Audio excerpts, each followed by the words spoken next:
This is just an idea of doing it differently. Last time I interviewed people individually, and that was nice. But Rich is trying to capture something of the sort of buzz and ferment around the conference. So I'm really here just to ask a question. I hope I'm not too stupid, so that we can just get moving, and then just over to you guys, really. What I thought would be easiest, just to keep some kind of theme going, was to start. We'll start with the agenda that we've got tomorrow, and just pick up on the issues which I think are crucial, particularly from the European point of view. What Lenny's saying tomorrow is that everybody happy with first names? Yeah. No, nobody wants to be a professor or whatever. It seems to me that this is where the whole political issue in Europe is focused, and it's an attempt to impose a definition which puts everybody with ME, CFS into a psychiatric compartment. No biology, no biomedical evidence, no testing, no nothing, so that the guy who calls the shots is a therapist or the doctor or the psychiatrist, but he calls the shot out of ignorance. There's total ignorance in the whole is the thing that reigns. And so we get these vast collection of people who have studied, and you say, well, where's the sense in this? Because you get data from people who've got genuine illness, misdiagnoses, missed diagnoses. So you've got sick people from all kinds of for all kinds of reasons, and then all you're left with at the end is a ragbag, and so the data doesn't mean anything. You can't make any sense out of the data, and that's what's really happening. So it would be helpful, I think, if you just introduce yourself when you first start, so that people know who you are, and so they don't think Barbara's Judy and things like that, which you would never do. And the less handsome people around them will also, the men can cope with that as well, I think. Right, okay, ready to go, bro? Yeah, okay. Great, fine.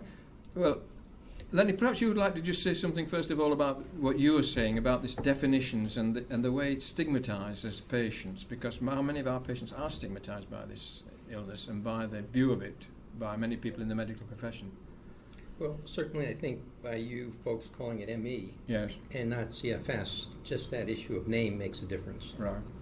So having a more medical sounding term, I think is, a first good step. Right. And there's, lots of work that supports that even scientifically. In terms of the diagnosis, the reason that becomes so critical is that if we're going to find biomarkers, which a number of people around this table are very invested in doing, we have to have individuals who are homogeneous, who actually have this illness. And if we bring in people into our case definition who have some other type illness, it becomes very difficult to identify biomarkers for ME. So I would say that one example of that, to be real brief, would be something like major depressive disorder, which certainly is an important illness, needs to be treated, but we think that it's a distinct illness from ME. But there are some symptoms that might be comparable with both conditions. So it is possible to, unfortunately, diagnose someone with major depressive disorder who has some fatigue, who has some sleep difficulties, who has some other somatic complaints, and say this person has ME. But if you bring that person into the diagnosis, then you will basically begin looking for biomarkers with that person. You will do clinical trials with that person, and you will have different conclusions than a person with pure ME. Because ME in itself is different than major depressive disorder.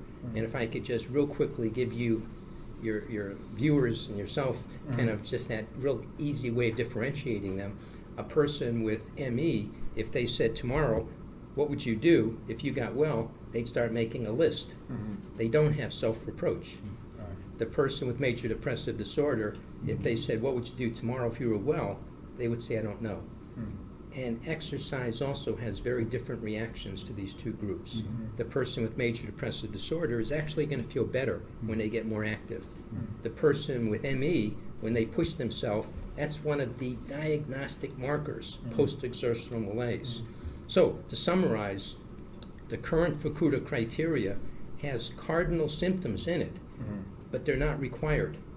And those cardinal symptoms of post-exertional malaise, of memory and concentration problems, of sleep difficulties, unrefreshing sleep.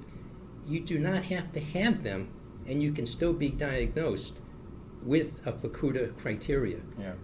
And if that occurs, you will have different groups of people from different labs studying different people, and then it's very difficult to find the types of biological markers you're all interested in. Thanks very much. I saw lots of nodding heads while that was going. Well, to me, the key of the recent biomarker, the XMRV retrovirus, that's exactly what appears to be the problem, and at least part of the problem, and why they can't see it. We're scratching our heads in our populations because the doctors in the U.S. and other places who are diagnosing the disease that the Whittemore-Peterson Institute and Dan Peterson was.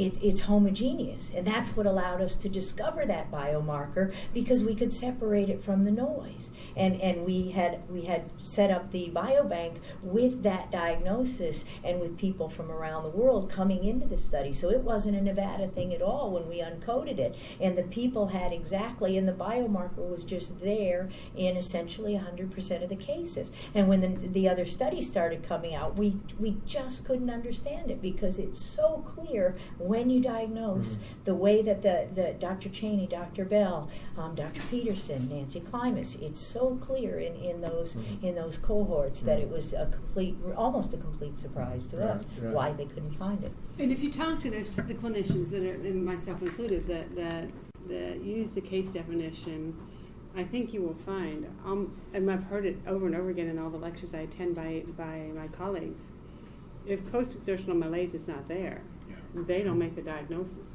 And I will say that in my own clinical practice, if that post-exertional malaise is not there, I will go over the moon to try to find out what's going on, because it's not chronic fatigue syndrome. And, well, I can try to over the moon on the other half too, but the point is that that's key, and there's been a drift. So when people are making case definitions, as you see in your own research, the drift over time, when we all get together with the consensus definitions, and we seemingly all agree to put apples in the apple basket or oranges in the orange, truth is, with experience, the definition tightens up. And I think that's, it was 1992 the last time we all got together, and it resulted in that 1994 paper. That's been a long time. And I think maybe one of the issues is that now, and we talk so much about the so-called empiric case definition, and it's not so much empiric anymore in the overriding need for a single case definition. What's become empiric is the need to apply all that we've learned about biomarkers in the last 10 years and develop the subgroup definitions. And I think where we are for a case definition is that we should actually move forward on subgroup case definition and try to start defining that. So subgroups are important, and obviously John nodding away there as well with the post-exertional malaise. Of all the definitions that are up for consideration, and there's quite a lot now, there's some that are what you might say were in the pro camp, which would be the Byron Hyde's one, and there's a 4-page one that's circulating the net at the moment, which has been put together by people. Which do you think would be the most useful definition that would meet the criteria that you were sort of advocating, Nancy? So list to what you think, so I can make sure that I know what they are. So what I know of is the old so-called international case definition, the Fukuda CBC definition. The Canadian case definition that was really designed by a consensus group. I was on that group, and it was designed as a clinical case definition. I rather liked it because we subgrouped 3 large sets of symptoms into autonomic, immune, and so on. So it was more like a teaching case definition. We could really get across to the primary care providers that the symptoms were nested in pathophysiology, that these came from inflammation, that these came from autonomic dysfunction, and so on. And so I rather like that case definition. I think I'm partial to it. Just before you respond on it, the thing that in the UK everybody is screaming for, and in Europe as well, the Canadian criteria has been the thing that should be used for exactly the reasons you state, that it gives you subgroups automatically, and also it picks out the cardinal symptoms, which include post-exertional malaise. Sleep is one, pain is another, and then the neurocognitive deficits that people experience in terms of memory and things like that. So, carry on, Lonnie. You were going to say something about this? Yeah, it's very interesting that the 2003 Canadian criteria, which Nancy was part of, had some people on that committee who really had seen thousands of patients. Yes. They were extremely experienced. And they developed a clinical case definition, which certainly has been used. But if you look at the scientific community, there's only a handful of articles that have actually used those criteria. Yeah. So while you agree, and I agree, and Nancy agrees, that there's some real benefits to how they set things up, and remember, the key thing that was set up with that criteria that differs from the Fukuda criteria is that you had to have the cardinal symptoms of ME. Whereas with the Fukuda criteria, as an example, you don't have to have post-exertional malaise and you can get a CFS diagnosis. You cannot have that with the Canadian criteria. No. Okay, so that's just one distinction. But the question is, how do we get researchers to begin using that case definition, at least in combination with the Fukuda, so that we can sort of test them out and see how they perform next to each other? And I think the challenge really has to do with criterion variance and having to do with really helping people who are clinicians and scientists operationalize how to define each of those symptoms in a consistent way with the questionnaire so that everyone can do the same thing and hopefully bring in more homogeneous groups of people that they say this, they have this particular label, they have another label. So that's my pitch. It really has to do with kind of standardization, people using the Canadian criteria in a comparable way. And I just want to mention that our group at DePaul University in Chicago has been working on trying to come up with a questionnaire and criteria that takes what these experts put together and translates it into a way that we can use it so that we know whether a person meets criterion or it doesn't on each of the symptoms. And that means you need to score frequency and severity.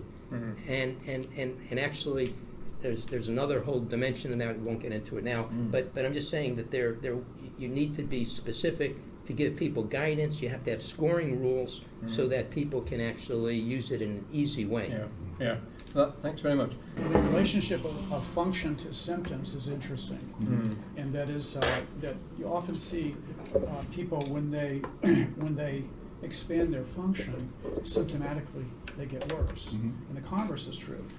When they contract their function, their symptoms get better. So you have this sort of odd interrelationship between function and symptoms. So if you just score symptoms alone, you're going to miss out on people who may be contracting function and look good on symptoms. So I found that you sort of have to bear that in mind, that there's an inverse relationship to function and symptoms. If you just score symptoms, you're going to miss function. If you just score function, you're going to miss symptoms. And the hardest thing to do in treating chronic fatigue syndrome is not to make them symptomatically better. That's relatively easy clinically. It's to make their function better. Because this interrelationship, as they expand function, they get more symptomatically worse. That's an oddity of this disease, which makes it difficult to decide what you're going to measure for outcome. By the way, David Bell is now doing a 25-year follow-up of the Lyndonville kids. And I've had some conversations with him. He's sharing some data with our group. And this is a fascinating issue, because what he's finding, in a sense, is that kids are saying that they're okay, that they're not basically, their functioning is okay, and then when we actually look at their symptoms, they've got very high symptoms. It's the reference point. In a sense, they were so bad off 15, 20 years ago, and now they're kind of, working part-time, full-time, and they're sort of, in a sense, back in the world. So they're saying, oh yeah, I'm okay, but their reference point is so different because you look at the symptoms and they're very symptomatic. So looking at symptoms and function is critical. And the third piece of having some real biological markers. You put those three together, and then we have a net that we can really capture what's going on. You often have the opposite of that. And I sometimes see, especially now, as the time goes on, sometimes they become symptomatically better. That's right. Better and better, but their function is rotten. They can't do anything. I think it's a dynamic process. I think if we believe in whichever virus eventually will come out as eventually the winner or the dominant player, the tissue viral load, if it's high, and the controls the immune system doesn't even react. The patients are very fatigued, but they don't have a lot of inflammatory symptoms. As time changes, which I'll demonstrate in the lecture tomorrow, if the virus load drops and the immune system shifts, they actually have more inflammatory symptoms. So I guess it does depend on what symptom we're talking about. That's interesting. Because fatigue is a symptom. But there's the virus dominating symptom, which is fatigue, and there's inflammatory symptoms, the headaches, the body aches, etc. So sometimes we see very distinct, the two ends of the spectrum. Sometimes we see a mixed bag. That's kind of how I see them. Some patients will have very clear transitions from chronic fatigue syndrome into fibromyalgia after a few years. And they have a lot of pain. But they can stay up 8 to 12 hours a day. They can work. But the pains are so much worse. Headaches are so much worse. Brain fog is worse. But then we have people that just start with everything. So it's kind of interesting how eventually how we have to define all this. Is it, the definition, could it be, eventually we can tie in the viral load to it. Then maybe that will help us understand this even more. Thank you, Barbara. I would like to stress this point. I'm a basic scientist, so I never see any patients. I'm 100% dependent on the diagnosis I've been given. However, I can say that when we have repeat samples from the same patients, we get very, very different results, as you will see tomorrow. Right now we have a cohort where we're collecting samples all 6 months, and we have up to 3 so far. We're going to collect many more, and we see very, very big variations in there. And so again, even just a diagnosis is not good enough. And basically what I see from my standpoint as a basic scientist is that I would like to know on the day when the blood is drawn for a test from a patient, I would like to get the diagnosis of that day and not what was 2 or 3 weeks before. And we are going to, we have just initiated such a study with Tony Komarov at Harvard, where we actually going to follow patients not just systematically 6 month periods, but we're going to follow them according to symptoms. And I think that is really the key.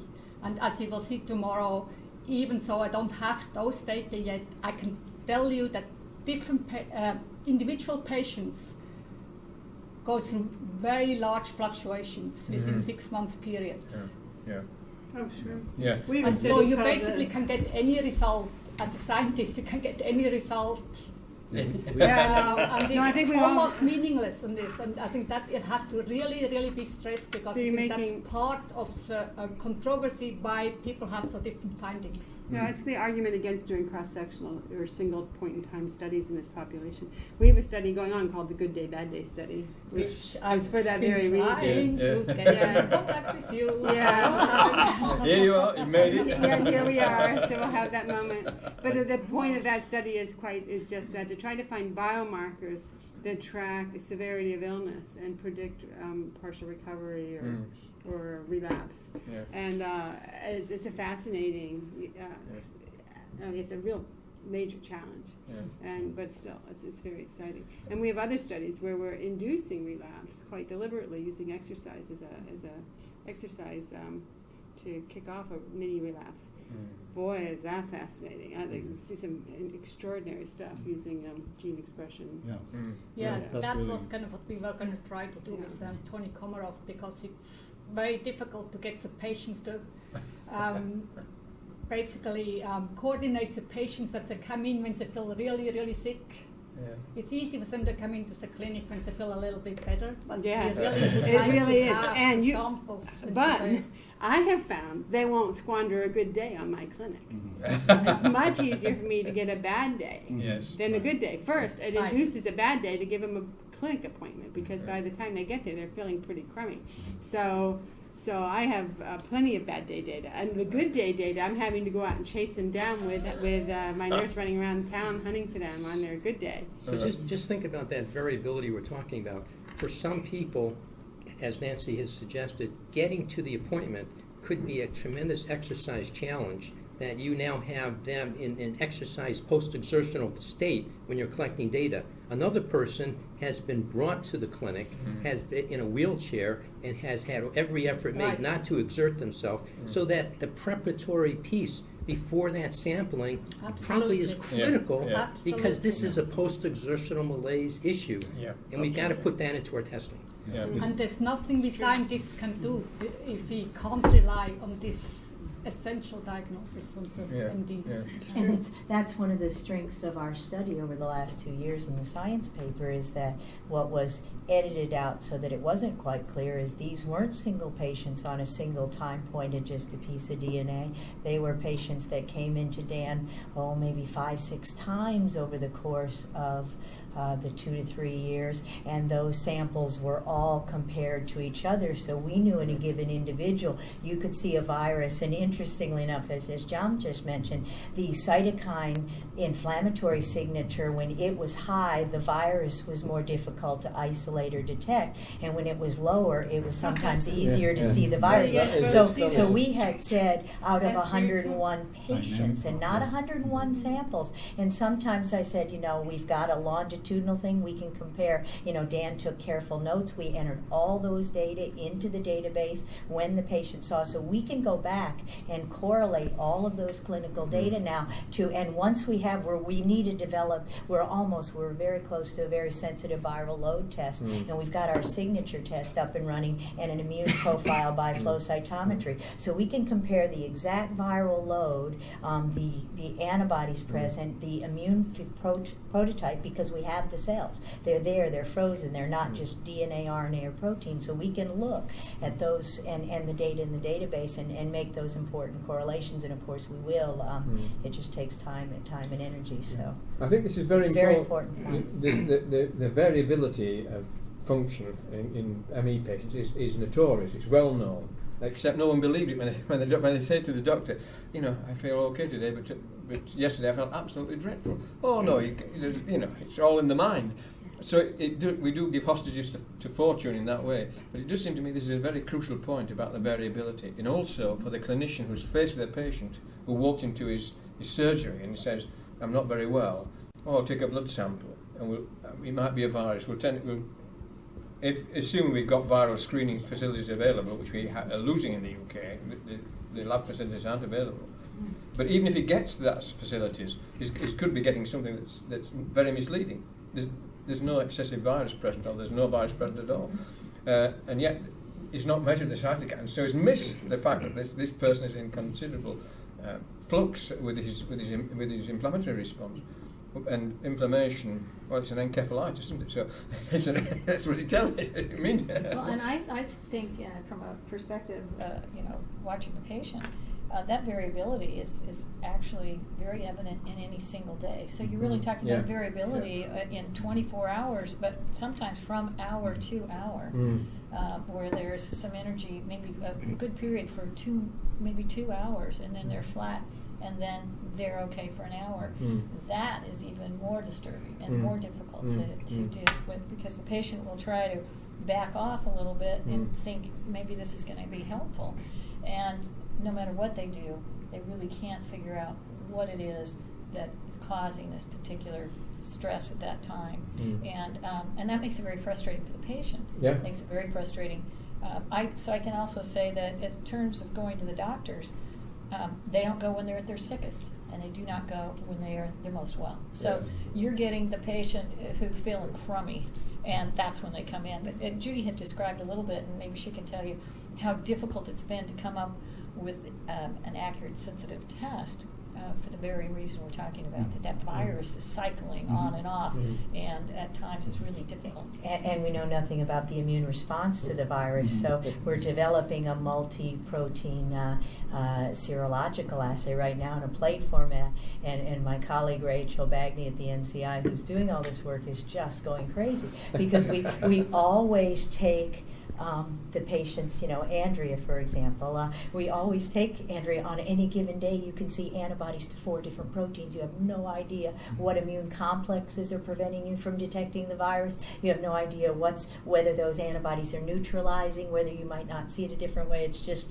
so Rachel just said, we sent her thousands of samples, and so that test will be ready soon. But actually establishing a cutoff and setting this up, the variability is just because we know so little, is just mind-boggling. Can I just add also something that Annette kind of said at the Chronic Fatigue Syndrome Advisory Committee when there was testimony just a couple weeks ago? This, just as Judy has said, this is complicated stuff. Yes, and it right now it's being funded by some government resources, but it's minimal. It's minimal, given the complexity, given the significance, given the thousands of people that are waiting for the answers from the scientists. I mean, so that's something that Annette said, we need kind of a pledge. We need to figure out how to get people focusing on making this more than a couple $1 million. I think you said $100 million.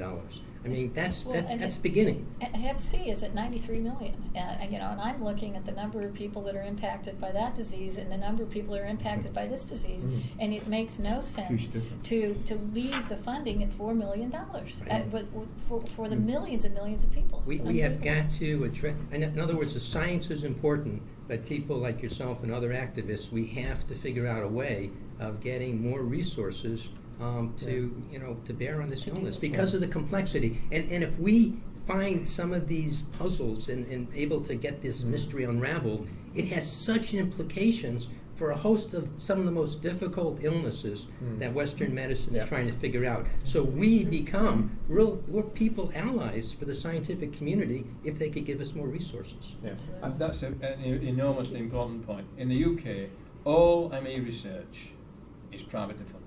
And it's funded very largely by patient groups who are active in raising funds. We have no government funding at all for biomedical science. In fact, they are utterly opposed to it. And they say we can't get good grant applications. But the scientists they're turning down with good grant applications are the very scientists they're funding with other grant applications, which are very good. And Jonathan Kerr particularly gave his scores from it's out of 10. 9, 9, 3. Guess who gave the 3? And so he's lost it. Not because it's good quality science, but because somebody has said this isn't what I agree with. There's an ideological and political dimension to this because we are refusing to recognise the complexity of the illness. It is a complex chronic illness, and what's difficult about the word complex? Understanding it is difficult, and it's complex and. So I think that's important. Well, what we need is we need funded centers like there were in 1990s, early 2000, where you basically have commitments to research groups over time, where you could have good science, practice, and that's what's necessary. Yeah. And also we need a lot more kind of pots of money, RFAs they're called. And again, we're not saying we want poor or shoddy research funded. We just want to have funding so that it's available in this area. And that's not just in the United States, that's probably throughout the European countries. More resources are needed for this illness. And on that note, when the NIH, who said also all we get is poor quality work, and that's why you only get this little bit of money, when they did a set-aside pot and did this one round that was with this RFA, this set-aside, they more than tripled their applications, and they more than, therefore, tripled the amount of research going on in the United States off of a single pot of money that they set aside. And now here we are back several years later, and you say, well, where's the momentum? Why aren't we seeing that? And they say, well, the quality of the applications.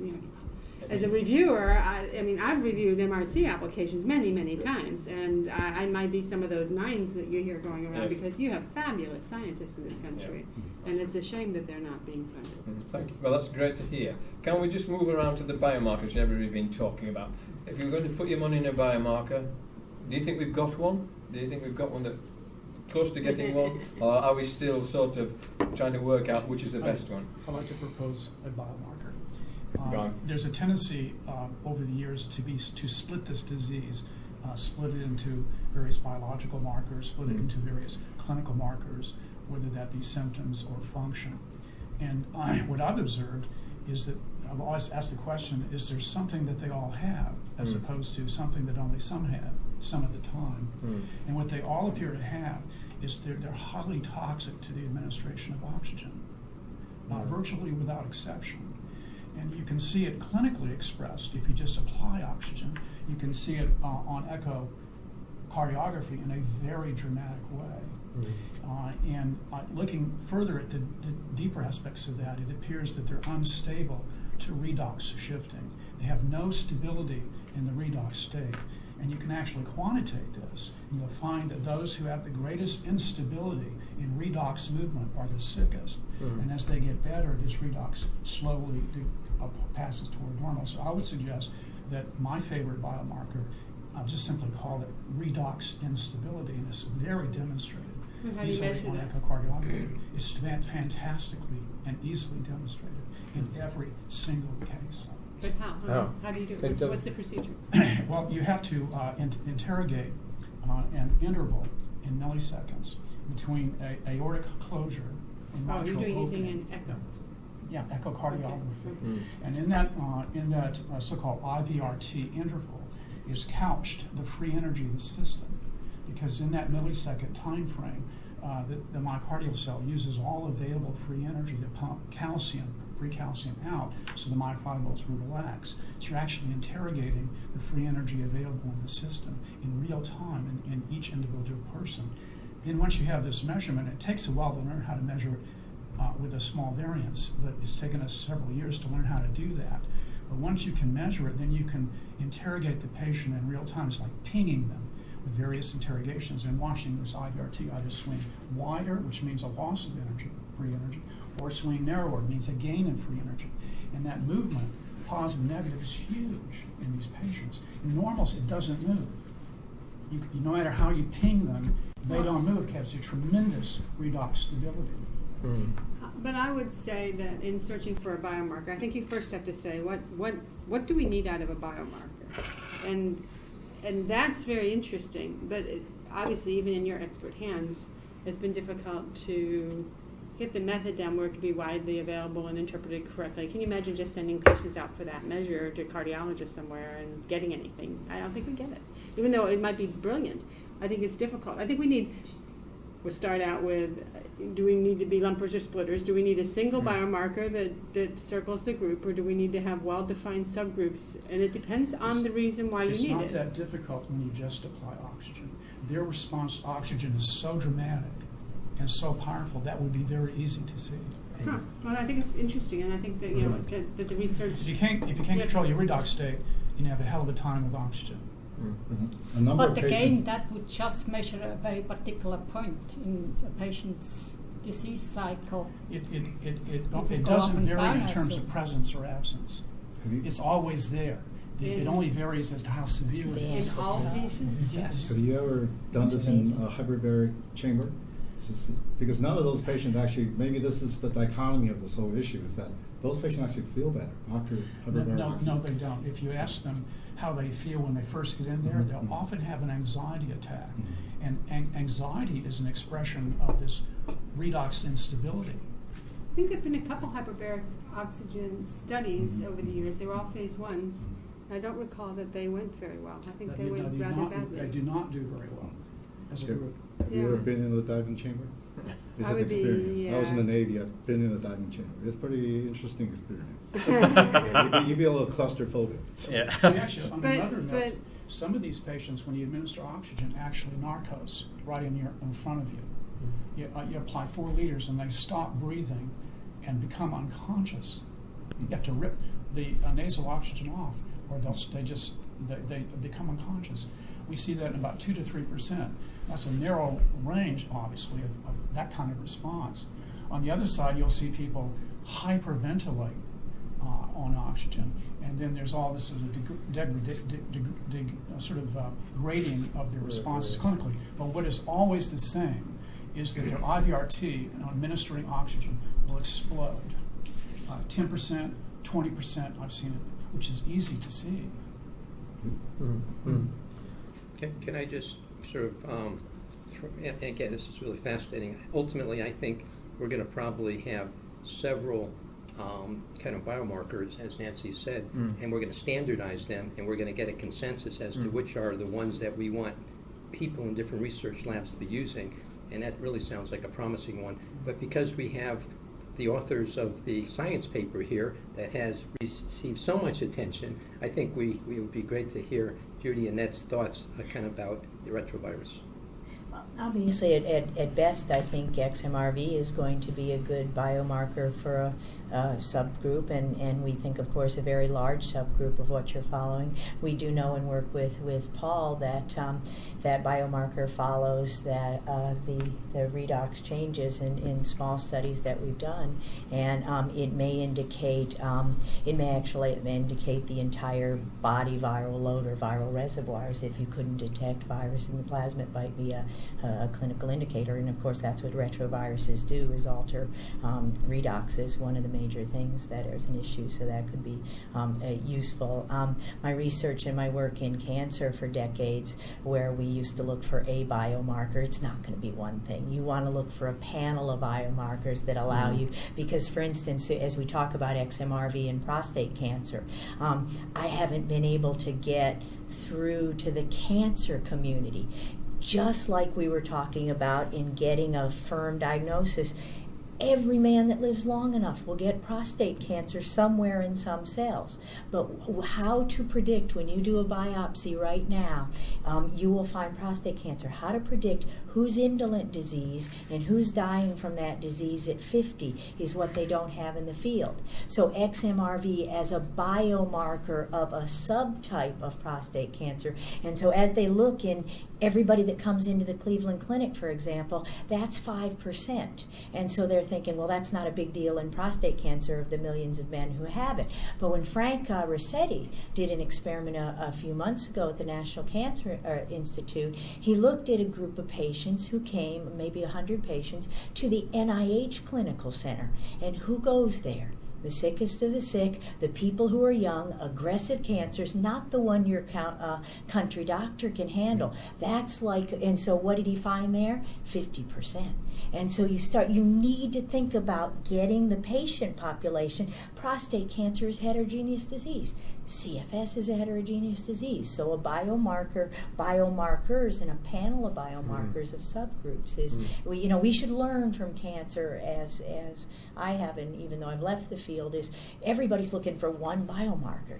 It's, ERB, TMPRSS2. That's not it. You want to look at a panel of biomarkers. Look at what the immune system's doing. And we do it very well, the CFS research community, because we look at, they have the hallmark of cancer in the 6 things of cancer. They just added inflammation a year ago as a hallmark of cancer. So inflammation is a biomarker. We've been thinking about a systems biology approach in the CFS field with the HPA axis, the endocrine functions, the everything together. So you want biomarkers from each area that'll tell you a lot about your reservoirs and your progression of disease, if not incidence. If I could just follow up, how do we reach a consensus on which ones? I mean, how do we get the scientific community to kind of say, this is what we want to do? Yeah. I don't know, they haven't done it in cancer. They haven't done it in cancer yet. But in our field, it's like the emperor has no clothes, over and over and over again. It's so very frustrating as you're moving the field forward. Early on, there was a lot of small, because we're so poorly funded, so of course the studies tend to be small, cross-sectional, so the data was all over the place. You couldn't compare these ends of 30 to ends of 30 one point in time with 10 control studies. They were just, not great studies. But as time progressed, and people have worked very, very hard to try to just say, okay, already, there really is an immune system problem, a virus, a autonomic issue, or whatever it is. What's just takes it home is when you power a study and make it longitudinal. And I think we have a number of those studies. Nonetheless, in the letters editor just last week to your article, I was just stunned to see letters that suggested that there's no consensus that there's an immunologic problem in chronic fatigue syndrome. There's no consent. What What are you reading? What's going on? I mean, just Even worse than that, nobody really knows what a CFS patient is. I mean, how do you deal with critiques like that? That's why it took 6 months for the response to come out, because I kept answering the way you did. What planet are you on? Dr. Bennett in the fibromyalgia world, I know. I mean, I've never actually chatted with Dr. Bennett. I've met him and I admire his work. But there was this kind of crummy HPA literature in fibromyalgia for some years with N's of 8 or 10 or 12 or 15 or 18, big study 18. And it would say, yes, there is, and no, there isn't. And then there'd be letters and passion. And when there's passion in science, always be careful, because there's not enough science behind to be absolutely sure of something when there's a lot of passion going on. Yeah. So there's all this passion about HPA. And then he did this great study with an N of 500 and 450 controls. I mean, just nailed it home. And there was the HPA axis dysregulation all over the study. He just did this crazy overpowered study. You couldn't have gotten it funded. It was too many people. But he was saying, okay, this is it. And that paper turned the field. So can you turn a field? Absolutely, you can turn a field. And when there's a lot of frustration like this, I mean, more often we do it with meta-analysis. We dig out all the literature and then pay somebody to go through it all and then pull out the few better articles and score them better than the others and so on. And some meta-analysis paper might just turn the field. But usually it's one kick-ass good study that's powered so intensely that you just can't turn the data away. Barbara. Patiently. Bridget, sorry. Beg your pardon. Yeah, sorry.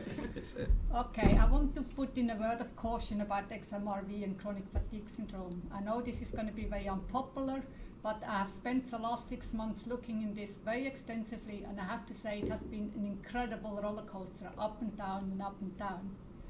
What I can say with certainty that if I use an assay which is highly, highly specific, does not react with any mouse virus at all, and that's a qPCR for the XMRV integrase, which Ila Singh has developed, I am not able ever to see a sample which is positive. In every one of these assays, I have no problem to see WPI transformed cell line as positive at a single cell level, as you will see. If I use a less specific assay, doing a nested PCR, which, as has been discussed in great detail in the science community and is prone to lots of artifacts, it's equally sensitive, but it picks up many, many more contaminants. I have been able to clone out any XMRV virus from any sample over the last 6 months, but what the conclusion I came to in the last 2-3 weeks, and I haven't 100% definition yet, is that this is all an artifact of a contaminant which is added in cell preparation, and if I take this contaminant away, I have no evidence to see any XMRV.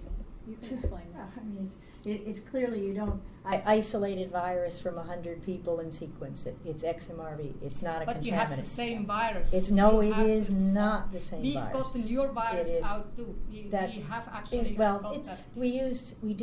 PCR is not how you find a retrovirus. It's plain and simple. HTLV1 and HIV were not discovered by PCR. PCR is not how it's detected even now in the clinic for HIV. They use serological assays. I can't contaminate a human being and give them a specific immune response to XMRV envelope. I'm really not that good. So these patients have immune responses to an infectious agent which is replicating in their body, and that's been demonstrated in the science paper. The science paper figure 1 was PCR.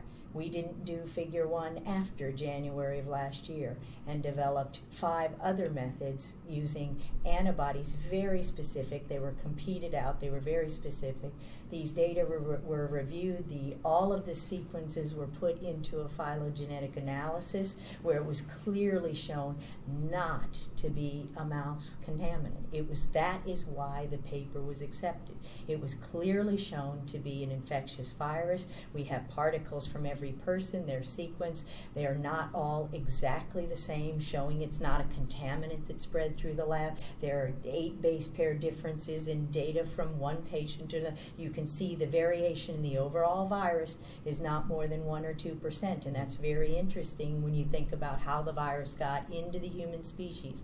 But there is no doubt, nobody has said for 1 second that XMRV is not a new exogenous human retrovirus. It is not an endogenous virus. You will not make an antibody to self.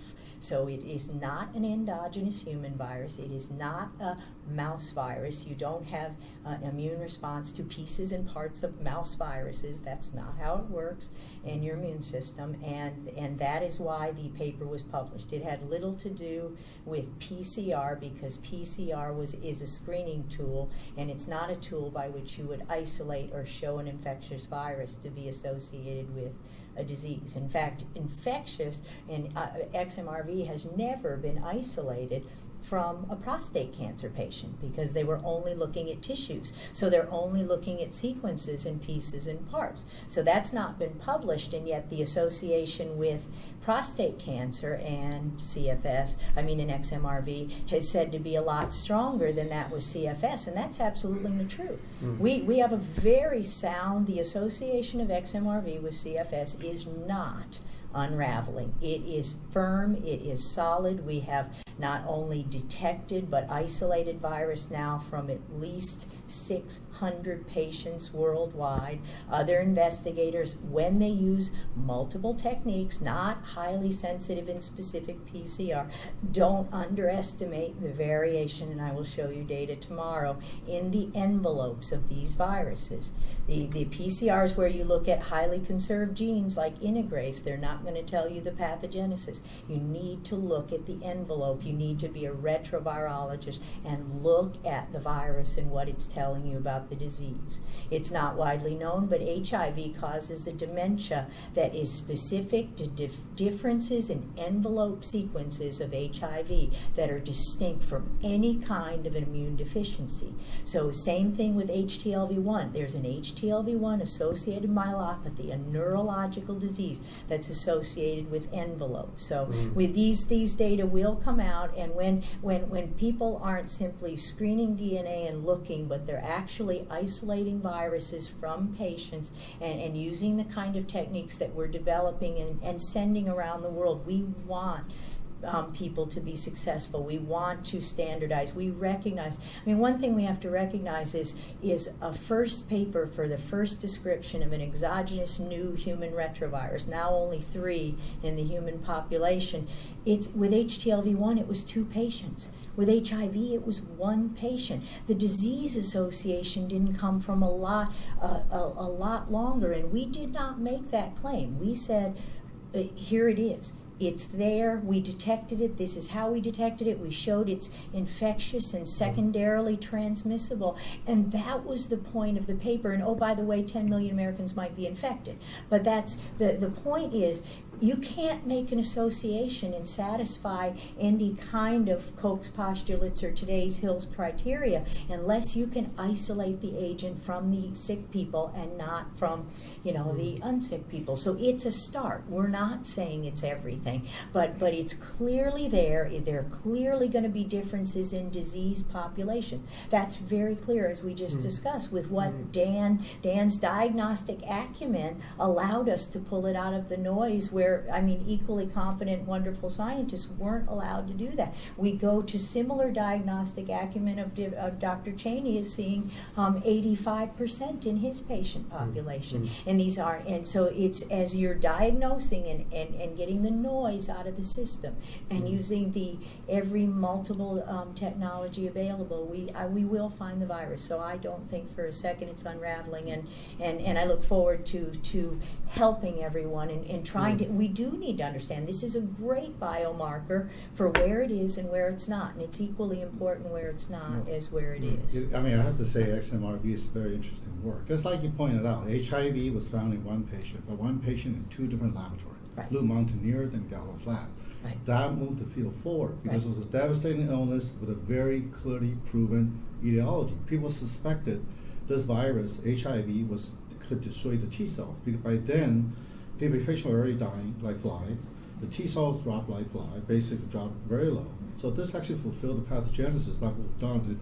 Dr. Klimas was actually involved with the first drug study with AZT. I remember in the back of this infectious disease meeting when Margaret Fissel presented the data, I saw a whole bunch of people shaking their heads and saying, how can you even say this worked? But if you look at the two curves, look at the two curves are so close together. But the difference in death rate, which was endpoint, was statistically significant. So the FDA stopped the study, saying this worked. A lot of people shake their head. Guess what happened in the end? We have 20-some drugs now. HIV, we don't usually see people dying from it. This goes back to what we were just talking about before, tying all these things, biomarkers, how does one have consensus, and you brought up the hepatitis C issue. Before hepatitis C was cloned in 1992, it was known as non-A, non-B. Well, obviously there's could be more than one viruses causing non-A, non-B. In fact, even to this point, to this day, G is on TTV and a whole bunch, but the CDC would tell us 10% of the acute hepatitis are not known. They're caused by viruses we don't even know about. But when hepatitis C was cloned in 1992 by Chiron, so that started this whole thing. Within a short time, the antibodies out, the viral PCR test is out. 1995, the first drug treatment data came out with interferon ribavirin. That moved the field forward very quickly because then people realized, number one, you can make money off this disease. 70% of the patients are chronic, okay? And you can make money off this. And there's 50% of the patients don't respond to the first-line therapy. Then all these 10 drug companies all went into it. I think we need this in our field also. So it is important that are we on the same page on something. There's a lot of interesting things, biomarkers in terms of cytokine gene expressions.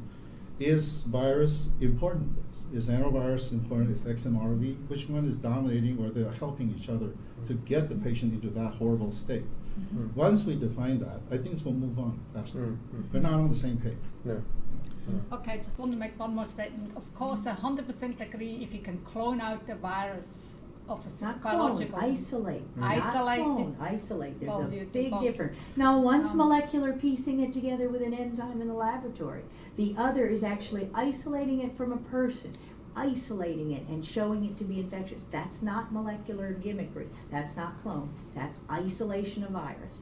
And that's what's done to show there's a huge difference. And that's why nobody cared about XMRV in prostate cancer. It was cloned. It was molecularly pieced together in a laboratory from a patient tissue. It was not isolated. And until you can isolate and show it can spread, that's all the sense in the world. So there's a really big difference in terminology there.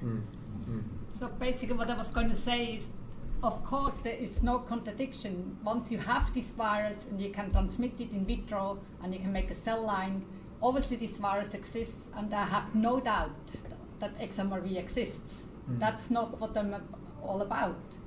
My point is that what was published in the science paper in terms of doing PCR to test chronic fatigue patients, these data are not reproducible in the overall population. And that's the only thing I say, and time will tell what is going to be the real thing.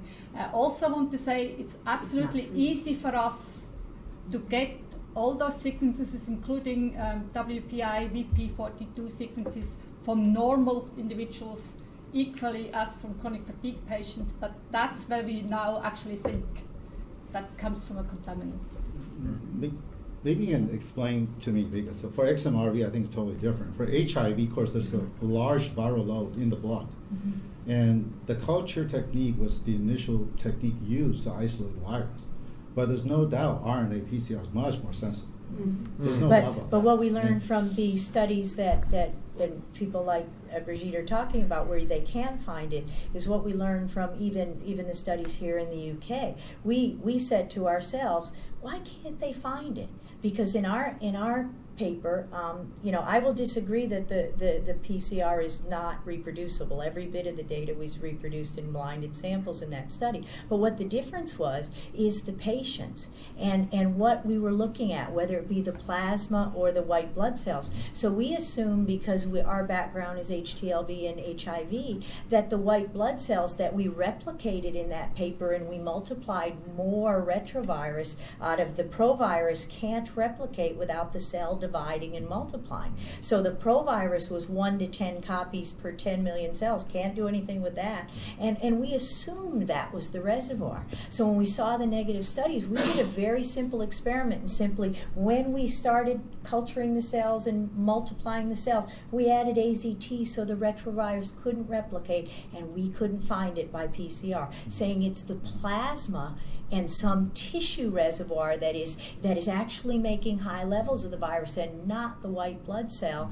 that is actually a reservoir. It's going to be something else, the spleen, the gut-associated lymphoid tissue. So we have to think a lot more about what the reservoir is, because we know very well in HIV, as you said, it is a lot of circulating white blood cells, and the CD4 T cell turned out to be a major impact. But maybe if we're here on tissue monocytes or things like NK cells or B cell populations, where these long-lived populations are only 1 to 3% of the periphery. So if your actual reservoir is not most of the peripheral blood cells, you are going to miss it. And that's what we learned from our experiments. So we're actually looking for the reservoir. Can I ask a question about retrovirology, Chris? With an XMRV type virus, is a mouse still infectable? Is there an animal model with it? Mice cannot be infected because they don't have the receptor anymore. But they can produce this type of virus. And we don't know. So the problem is that we only have one full mouse genome sequence, and that's a B6 mouse, the most common laboratory strain. We have partial sequences of bulb C, and then there are also wild mice. So we have really, and it's in a universe of this type of viruses in these mice, and there's polymorphism just between these two strains. And so we don't know how much polymorphism there is in the wild mouse population at all. Nobody has looked. And basically, the word of caution for me is, again, that like we find viruses which we can't find in the mouse genome, but that doesn't mean anything because we can only compare it to the B6 genome. We think all of these have actually mouse counterparts, and again, that needs to be proven.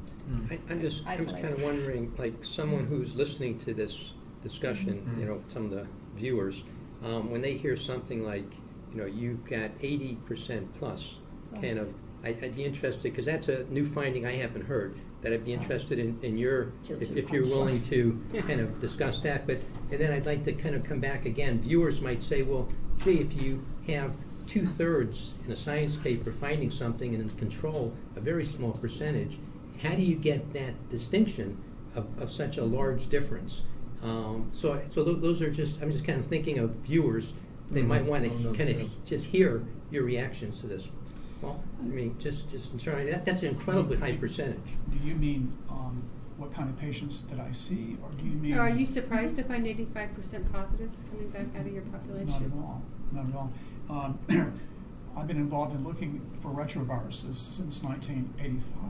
That's right. Right. I remember Dan Peterson and I first. I remember this day very well. We were mystified as to the CD4-CD8 ratio exacerbations we were seeing in the Lake Tahoe epidemic. In the case of that epidemic, it was an expansion of the CD4-CD8 as opposed to contraction. It was due to CD8 depletion. We are seeing ratios of 14 and 12. And that drew our attention to the possibility, because the only disease we knew that could perturb the CD4-CD8 ratio like that was a retrovirus. And we were only 200 miles, east of a major epidemic called HIV in San Francisco. So we tested for HTLV1 and 2 and down in specialty labs and got a hit where 4 out of 5 patients came back positive on an ELISA test, I believe, for HTLV1. And I remember Dan running down the hall with that. Said, Paul, we figured it out. It's a retrovirus. And then, so we said, we have to repeat this. So we repeated it, and it was negative. So we called Jim Peters, the lab director, and said, Jim, what kind of lab do you have down there? How can it be positive one day? And then he said, well, maybe it's cross-reacting. And so to some other related virus, and therefore the conditions of the assay could be a positive one day and negative. Why don't you send your samples to Bob Gallo and see if there's a novel retrovirus there, because maybe there is. And so we sent samples to Bob Gallo's lab, and then we get, after a while, noticed to come east, because they found a new virus in our patients. Of course, I thought it was a retrovirus, because this is retroviral. It showed us a herpes virus. So we've been looking for a long time. So this is the first time in my career, I guess, where I feel that we may have actually nailed this. And I think these patients are infected with a retrovirus. Have you ever tested patients who are like transplant patients who are immunosuppressed? Because I'm sure you tested your AIDS patients; they are positive, correct? We don't actually have any AIDS patients in our group. It's an exclusion criteria for all our studies. Have we tested back at the NCI any HIV cohorts to see if we see XMRV? The answer is no. We'd like to do that, but we're waiting for the better test. One aside is we don't think the two could coexist together. We think the people that had both viruses likely were the earliest and the ones who died. There has been a study published in Germany just a weeks few weeks ago. where they looked at immunosuppressed transplant patients and found the incidence of XMRV infection to be 10%. That's correct. 10%. Do they have symptoms? What? Do they have symptoms? I don't think they've we have looked. to correlate. Their transplant patients That's have no idea. clin- They have lots of symptoms, Lots I'm of sure. No, but I don't know. no, transplant patients usually don't have fatigue symptoms. See, that's the clinical pathological correlation. One has to correlate. And I heard from someone that AIDS patient actually tested positive for XMRV. That's not true. I've never, curious because I've never there's known of a those data. fatigue subgroup. It's very interesting in HIV that fatigue is such a rare symptom. It's an extremely rare symptom. But there is a fatigue subgroup, and when you go digging through those, they have reactivated herpes family viruses, even when their CD4 counts are quite high. So unlike the rest of the HIV population. So it's a very, very interesting area. Can I go back to biomarkers for just a moment? Yes, Because I'm please do. curious about one finding in my own group that your comments sort of have me thinking. We're very systematically going through everything we can imagine for biomarkers for this lovely good day, bad day cohort that we have. And we've gone through, we have this splendid cytokine assay, a multiplex assay that does 18 different kinds of things. And basically, the pro-inflammatory cytokines come shooting back. I mean, just what we published in the past, but kind of neat that we're seeing it longitudinally and staying, is that the pro-inflammatory cytokines are very, very good. And there's this Th1, Th2 with a couple of Th1 goofy things. And then the cytokines that regulate cytotoxic T cells come out with a different kind of pattern. But of all of those, if you just want to pick one, IL-5 comes out the best, actually. IL-5, although most of the pro-inflammatory cytokines would work. They all have lovely ROC curves. So it's interesting. Now, we have longitudinal data, and it seems to be consistent. I mean, there's lower or higher levels, but there's still the abnormality is there. Then we have a couple other biomarkers I'm excited about that I'll talk a lot about tomorrow. I totally agree with the cytokine gene expression studies in terms of looking at the good and bad days. Sometimes we got lucky. We have the two patients drawn at 2 different days. We did some limited studies. This stuff cost arm and a leg. So there's a big difference. But for the virus part, actually, because my son, I believe, had enterovirus infections. And we actually found enterovirus gene in 2 different laboratories back in the early 2000s. And we started treating him. Actually, one of the first drugs I used was Epivir, which is lamivudine. It's one of the antiretroviral drugs. Because the structure, function, relationship, I said, well, this may work for enteroviruses just by blocking the enzyme.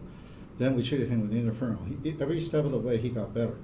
Ever since then, we could not find virus. And actually, we had him, he would feel much worse after exercise. And we took several blood samples, looked for antiviruses in the blood. We couldn't find it. So finding viruses is hard. I don't know about XMRV. Finding antiviruses is hard. It's such a low level to start with. Once you kill it off, it doesn't get released by accident into the bloodstream. Then it's a very difficult marker to follow. HIV is different. If people get a flu shot, they go, like Magic Johnson will go play a basketball game, the viral load will go up a little. You can actually quantitate it. But with this, finding antivirus gene is not possible. But the cytokine gene expression, I think, will turn out really. I think the biomarker is a very exciting Yeah. area because we need to know what we're following. It's also interesting that you think that epivir might conceivably cross and interfere with, we know it interferes with hepatitis.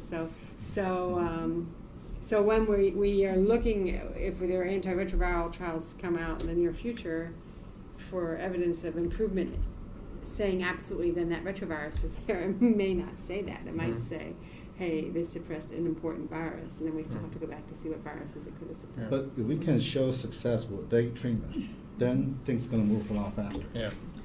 I would like to make another statement here that, like, actually our data, our main data, we are not specialists on XMRV, but we work on endogenous retroviruses, and our data fit in exactly what Nancy just said, in that, like, there's an endogenous retrovirus which is upregulated in chronic fatigue patients, and that's the one which varies over time, and that retrovirus has normally is only expressed at very, very low level because we don't know why that is, but it's a very dangerous virus because it overstimulates the immune system. It has very, very strong T-cell stimulatory activity. And so when this virus is upregulated, this protein is made which stimulates the T-cells extremely for a very short time, and that would fit very well with also cytokine data. And I think it's an extremely good point. And if Ron Glaser was here, he'd be going, ooh, come on me. Because this question of we carry in our DNA this baggage. We all do. We all have baggage. Yeah. And we all, the luck of the draw, what baggage we got. And then what baggage we accumulated in our lifetimes. So endogenous retroviruses, we know there's quite a bit of retroviral DNA tucked away. 8%. Yeah. It's 8% of our genome is retroviral elements. That's kind of which shocking. is Think about really, that. really Think about that. 8% of your and we have DNA. no idea yet. No idea what all this I mean, viruses that's do. amazing. But layer that onto what we do know. The immune system is activated in chronic fatigue syndrome like no other disease, short of lupus, rheumatoid arthritis, very profound HIV infection. I mean, here's this immune system that's very, very activated, and the cytotoxic T cells in particular, the cell that you found depleted in a subgroup of your population, and I think that's consistent clinically with our findings. But there's a lot of immune activation that's driving the on button in a system that's meant to be a lot quieter. And so then you have this endogenous stuff that we carry, be it herpes family viruses or retroviruses or enteroviruses or any other DNA baggage we might tote around. What does it mean? And it's a very exciting question. When you were saying what we learn in our field is going to impact all the fields, so the investment in this field impacts all of the fields. What are we going to learn about oncogenesis in this field? It's huge, huge. Autoimmunity. What percent of our patients go on to develop Sjogren's syndrome? A lot. What percent go on to develop MS? I mean, how many people have you followed for 20 years and they absolutely were not MS patients? Absolutely not MS. Worked up every which way and then boom, they have MS 20 years downstream. We don't even begin to understand what the long-term duration effects are of an immune-activating disease like this. If the immune button's pushed on for decades, what does it mean downstream? And it means a lot. And that's why we need these types of natural history studies with large groups followed over time. Critical. I just wonder. And that's what we just have started now, and I'll show you the data. Even so, we don't have the symptoms correlated yet, but you can clearly see that patients go up and down. And the only thing we know is that at the first row, all of them had very strong symptoms because that's how the patients were selected. And we see by far the highest level. It's very, very significant. And that's something which we can measure very reproducibly, and we don't see in the normal population. What percentage of your ME patients have this retrovirus? Everybody has this retrovirus. It's an endogenous retrovirus. It's an element in our genome. It's silent in our genome, but various herpes viruses turn on expression like Epstein-Barr virus or HHV6, and that's actually how we got into this whole connection of looking at chronic fatigue patients. Interferon alpha induces it. So there are outside signals which turn on this element in our genome, and that has a disastrous effect on our immune response. And all I want to say is we can measure this. This is also a retrovirus, and we have data. It's not that I don't believe that retroviruses are involved in chronic fatigue syndrome. We just haven't seen any evidence for XMRV. And can you just tell us, and I know you're going to talk about this tomorrow, do you see this retrovirus implicated in this illness, ME, in terms of not just being there, but also that's causing really, really difficult, but it's going to be a little bit complicated to try to summarize for you. This retrovirus, which sits in our genome, has 3 alleles. And one allele is very, very rare in the Caucasian population, at least. In some populations, it's completely absent. What we have shown that because MS has always been linked to EBV, and it has kind of like some kind of connection with EBV, we have typed MS patients, and we can see that that one allele is highly upregulated, significantly upregulated in that population. But to get these population studies going, we had to have thousands of patients. And that's just absolutely impossible right now for us in chronic fatigue, where we even speak about it. But so that's the closest I can come. Because this is a European audience, I think it's important that we, and you started to say this, when we're talking about chronic fatigue syndrome, when we're talking about ME, we do understand, and I have to say I'm not totally ignorant of the political implications of CFS and ME as two different political entities. But the U.S. investigators, and that's what we are, haven't had that distinction. And I think one of the things we're saying is that our CFS population, because the investigators that are so experienced tend to apply the Canadian case definition, at least intuitively, if not obviously, that the patients that we have in our populations that we're drawing these samples from really are ME patients. And it's important that you make that distinction. I think, I mean, the man I learned all my ME from was John Richardson, who died in 2002, and he wrote a very good clinical textbook in 2001, which is a clinician's book. It's not a research scientist book. So I had to get out the medical dictionary to read it properly. But it was only 1988 that CFS became accepted as a term. And Anton Komarov said it was a mistake. He's already said it was a mistake. And I think it was, because it makes anybody who's tired a candidate for ME. So the language that we're having to use because of this dichotomy in terminology is people who've got ME talk about ME-CFS. People who want to make it into a psychiatric illness talk about CFS-ME. And one of the psychiatrists said, "We'll let them to keep the patients happy. We'll let them keep ME." So there's CFS-ME. I mean, it was just patronising term. So that's. And that just raised a question about if we were to rename the illness, are we in a position to do it now, meaningfully, and to give it clinical significance? Because myalgic encephalomyelitis means something to a clinician. It doesn't mean much to people who are not clinically aware. You don't have to be a doctor, but you need to be aware. But it sounds bad. It does sound, and it is bad. I mean, that's the thing. It is bad. Well, we like it because chronic fatigue is a terrible name. Well, listen, it's just terrible. Yeah, as Nancy has said, when patients go to their friends, their co-workers, family members, and particularly healthcare workers, and they say to them they have chronic fatigue syndrome, they are not only dealing with the trauma of having a debilitating illness, but then the trauma of everybody basically saying, who cares? And I don't want to deal with you because it's probably complicated and you're probably neurotic and you're going to be demanding. Well, certainly you're going to be demanding because you want to get well.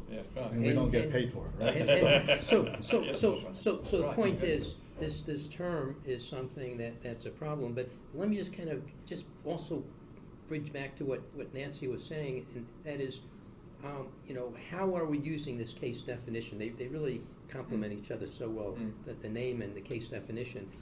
And this gets back to something that you mentioned also, Paul, like functional disability. What does it mean to have functioning problems? And we really need to think about functioning and symptoms. But if it's these value decisions of a name, or what functioning piece do we look at? For example, if you look at a measure of disability that deals with, like the SF-36 as an example, and you say, well, emotional functioning is kind of the area that we're interested in. And if you basically have emotional functioning difficulties, that we will then give you a check of saying you have a disability to sort of register for this illness. That's actually what has happened. And the empiric case definition has used emotional functioning as their checkpoint for whether you have a disability. So if you have emotional difficulties, you get checked on that particular measure of disability to become counted as a case. There's a value. There's a value in that decision.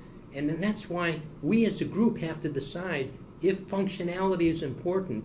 Do we want emotional functioning to be one of the key areas? Because every person who has depression has emotional functional problems, and then you will pick up all those people with depression. That's fair. That's a good point. Yeah.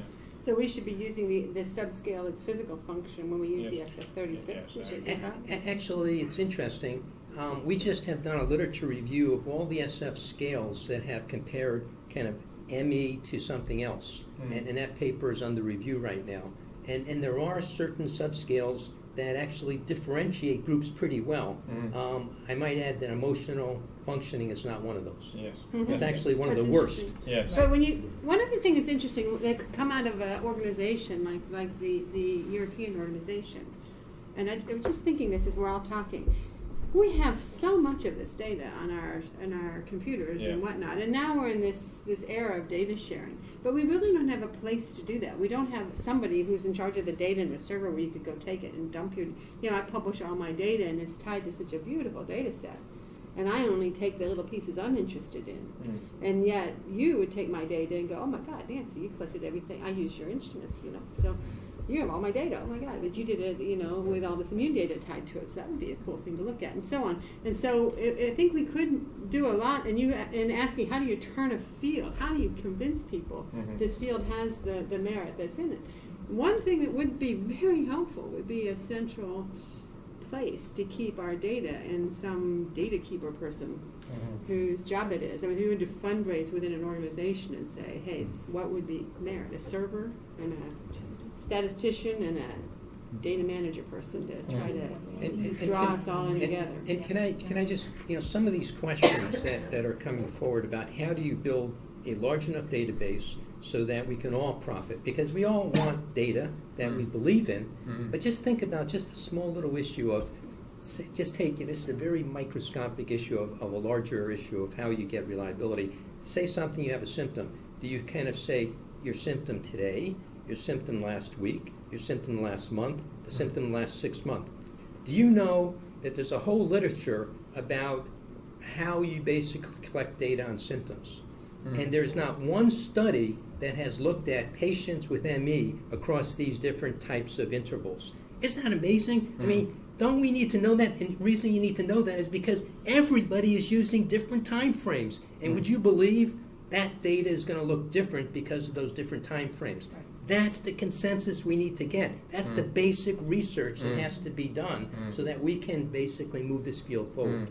25 years later, and we're still talking about That's that. right. Yeah, Right. absolutely. Well, It's just I think one of the ridiculous. biggest problems, and one of the things that is brought up a lot, is that I think this disease changes symptomatically over time. Absolutely. And so an individual who walks in the door who literally got ill 6 months ago versus somebody who's been ill for 10 years, they don't look the same, and they would tell you, I don't have the sore throats I had in the beginning, but I still have, let's say, the tender lymph nodes. I don't have the severe headaches, those lasted for 6 weeks or 6 months, but now I have this set of symptoms. And I think that, for some reason, that study, has never been done. That type of longitudinal. What does the disease look like after 10 years, 5 years, and so forth? And then you mentioned the complications. The complications would not be a difficult thing to do because there's every single doctor in here that has kept notes over 20 years of their patients, except for the fact that I believe that once a patient gets something like cancer or heart disease, they walk out the door, don't come back because they're off in some specialist's office, and I bet you they're not telling the cardiac physician, by the way, I had CFS beforehand. And they're not talking about that when they get the cancer. By the way, I had CFS And beforehand. they do that on purpose because they Yes, get such right. bad Absolutely attitude. Because they, Right. right. So they Absolutely. want to be taken seriously. Right. They drop the whole thing. Yeah, absolutely. I've been into emergencies rooms with Andrea, and in order to get decent care, I've had to say nothing about CFS. Even though it is a critical piece of information from my perspective as to what the person's going to be getting, what kind of treatment, because they're not treated well. So they don't have data. And we're talking about dropping CFS out of grants that are about virology or about immunology because they go to a section and they are immediately dissed if they have CFS on them. And yet the same group would say, oh no, we don't get quality applications. Well, you get quality applications that are turned down. They start out in the virology section. The virologists say, oh, this isn't about anything we want to look at. This is about CFS. And then it goes back to the CFS thing. There is a serious problem. If this institution, which is built on the basis of wanting to deal with these patients, has to go to those kinds of extremes in order to get their grants funded, there is something terribly wrong. That's true. Terribly wrong. And I don't know what the answer is. I really don't, Nancy. I mean, we've tried to change that CFS review committee. We have tried to say. So just for the audience to kind of make sure we kind of just, in the U.S. and again, this is probably replicated in other countries. Almost all grants that have anything the title CFS go to a thing called the CFS Special Emphasis Panel, which meets 3 times a year. And is ad hoc, which means new members come forward for each of those meetings. Right. So Never the same people. Ron Glazer did a very interesting study as member of the Chronic Fatigue Advisory Committee a couple years ago. He looked at the rosters, and he kind of said, okay, do any people on these rosters have any experience with publishing something with chronic fatigue syndrome in the title? And what he found was a very small percentage ever had published an article. Now, the reality is there are other areas that come into this particular review group, particularly fibromyalgia.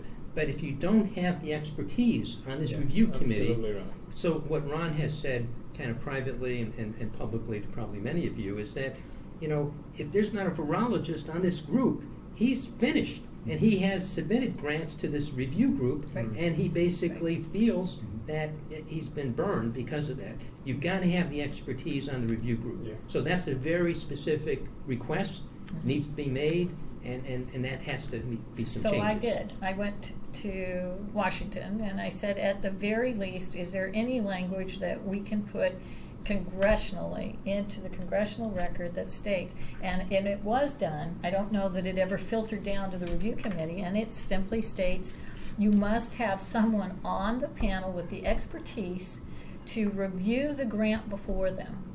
And meaning, if it's a grant that has to do with virology, there must be a virologist on that committee. I mean, at the time when we were writing it, I thought, this is ridiculous because it's such common sense. They're going to laugh at this. And yet, we all felt it was really important. Has that happened? No. I don't believe it's happened. And, Well, the same is true in the UK. Outside of that committee. Yeah, Oh, that's really? correct. Yeah, it wasn't that committee. Mm-hmm. So there's right, why do they kick it back to chronic fatigue syndrome? Why don't, when you're talking about virology, why don't they keep it in the virology area Well, so I that think they they've can been- do it on the basis of... And yet, what I hear is that we got it better than the UK. Yeah, well, you Yes. do, because you've got some money. That's the first thing, you've got some money. The second thing is that we have people who are actually claiming to be experts in CFS, but they have no idea about ME. They don't even read the papers. NICE did not read any of the biomedical papers before they wrote the guideline. They just said, well, that's not something we need to concern ourselves with. 4,000 papers. Yeah. Don't do any reading, don't do any thinking, don't consider them at all. So the whole issue for us is that people will simply not read the work. So interestingly, I took Andrea to a specialist neuroimmunologist, who then proceeded, and with the file, you can imagine the file from Dan's practice, right? And upon entering in, we're talking, and I realized we're in two different worlds. Yeah.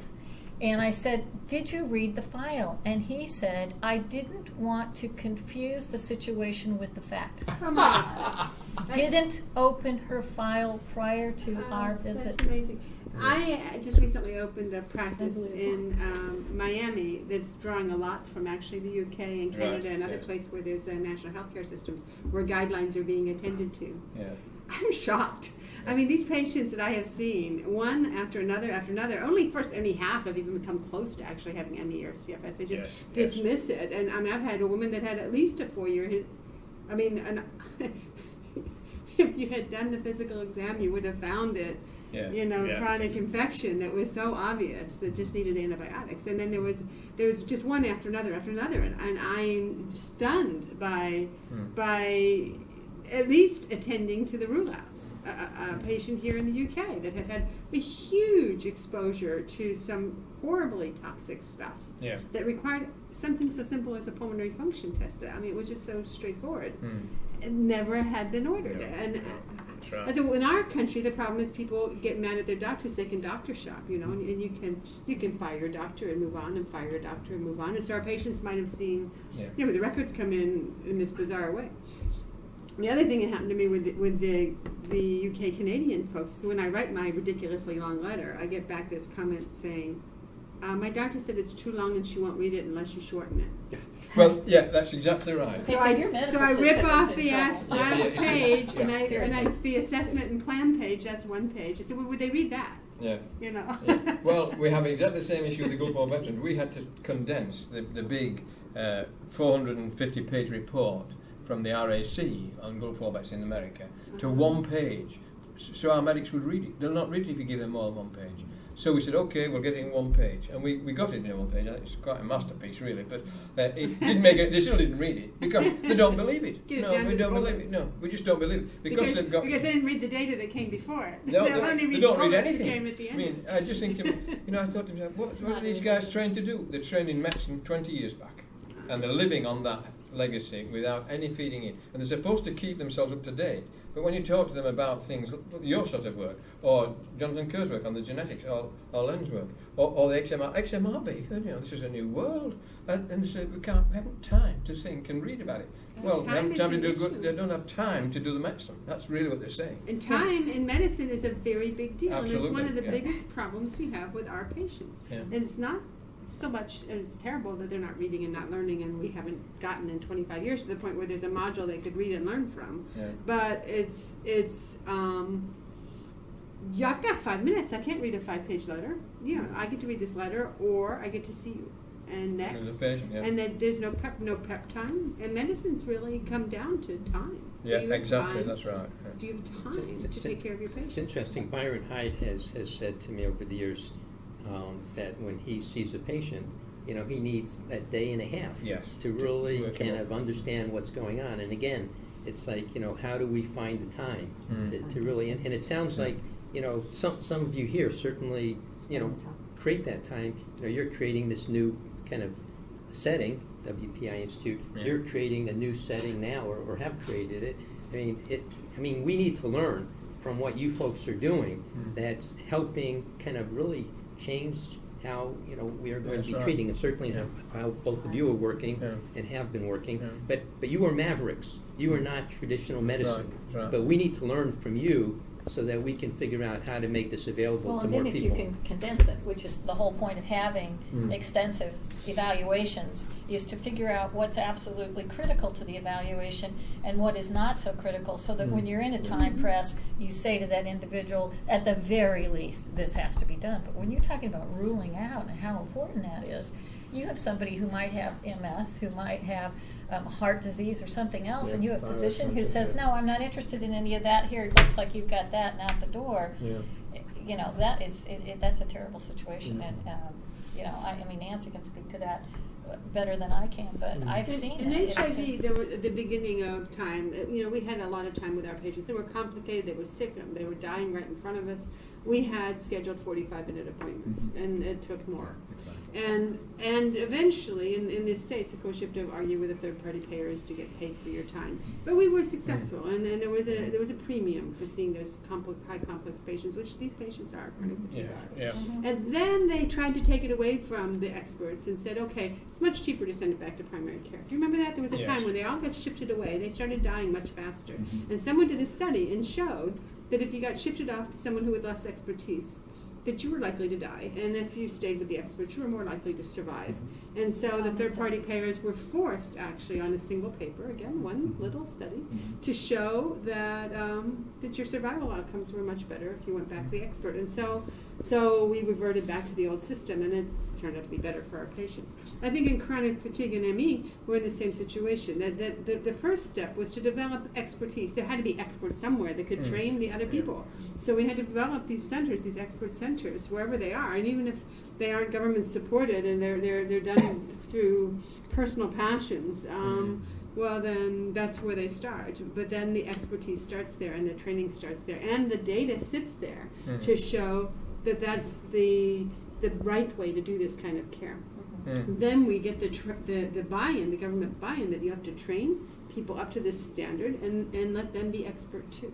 And convince the third-party payers to pay at a higher level. Well, so I that think they you convince them by saying you can either pay over the lifetime of this sick individual and losing, their lives, basically, or you can show them, and you have to do that, show them that there's a dollar value to getting these people back to work and being healthy and not needing, the 20 downstream medications, which, by the way, cost a tremendous amount of money. And how many, I come back to this all the time, but individuals that are spending just thousands and thousands of dollars on supplements in huge amounts with no idea how they're interacting, no idea what's going on and what might impact them down the road, and what a waste! What an absolute waste! One of the nice things about what you're saying, which is like so different, is that you're talking about cost-benefit analysis. You're talking about what the economists could come in and help our field. There's only a couple papers that are really talking about the enormous cost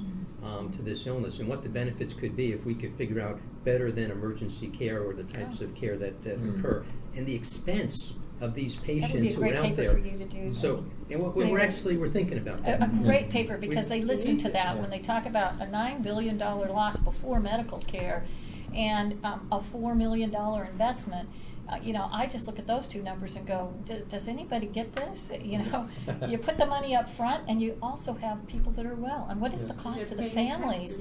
That the divorce rate, that's another thing. I haven't seen that. Is they need the epidemiological study on the divorce rate, the breakups of these families. These people are isolated and they're abandoned at huge rates. So what is the cost to society? And it seems like to me that a president of the United States would look at something like that and say, huge cost to society, huge cost in the medical care, huge cost in loss of wages. Wow. Maybe we ought to do something by putting a little investment here in the front end. And also, all of a sudden, $100 million doesn't sound like such a big number. And those are studies, and I have to thank you very much for all the studies up until now, because to me, those have been the movers. Those kinds of studies move We did people. a cost analysis in the 90s, because it takes about a day and a half to evaluate a new patient, and my clinic always has taken about a day and a half. And so we did a cost analysis in the 90s. Chuck Lapp and I were together, and we found that it cost about $5,000 to $10,000 a year for a semi-annual visit. But we compared that to what people were paying before they came to us, and generally it was in the $50,000 to $100,000 range per year, and mostly generated by doctor shopping and testing. And so, although we were expensive for that time, it was amortized over a year and was significantly less expensive. And significantly greater satisfaction as well. If you have that written up, we'd love to see that paper. Or if you have any of that's great data. And that has to be really true just from our experience. Like I said, we went to 4 major institutions, been to 2 in the last year because of the epilepsy, because of the seizures. And those are always a huge cost. And of course, those institutions are happy to take your cash up front, but with absolutely no results. There are no treatments when you walk out the door. Reason I say this is that the activists who actually are probably lots of the folks who are watching this thing. I mean, we need to kind of educate in some ways the activists to sort of say, we as researchers need to figure out ways of getting them information that they can use to further the goals. So we can be scientists in all these areas, and that's great, but we've got to figure out how to get them information that can make the changes. I can't make those changes. They can. They need our information, just like the type of stuff that you've said. Yeah. It's not quite as easy as that, because our people work by denial. They just say we don't believe in this illness, period. A young man who'd been a international coach, athletics coach, after he'd been an international athlete, went down with ME 14 years ago, and he's been on benefits ever since.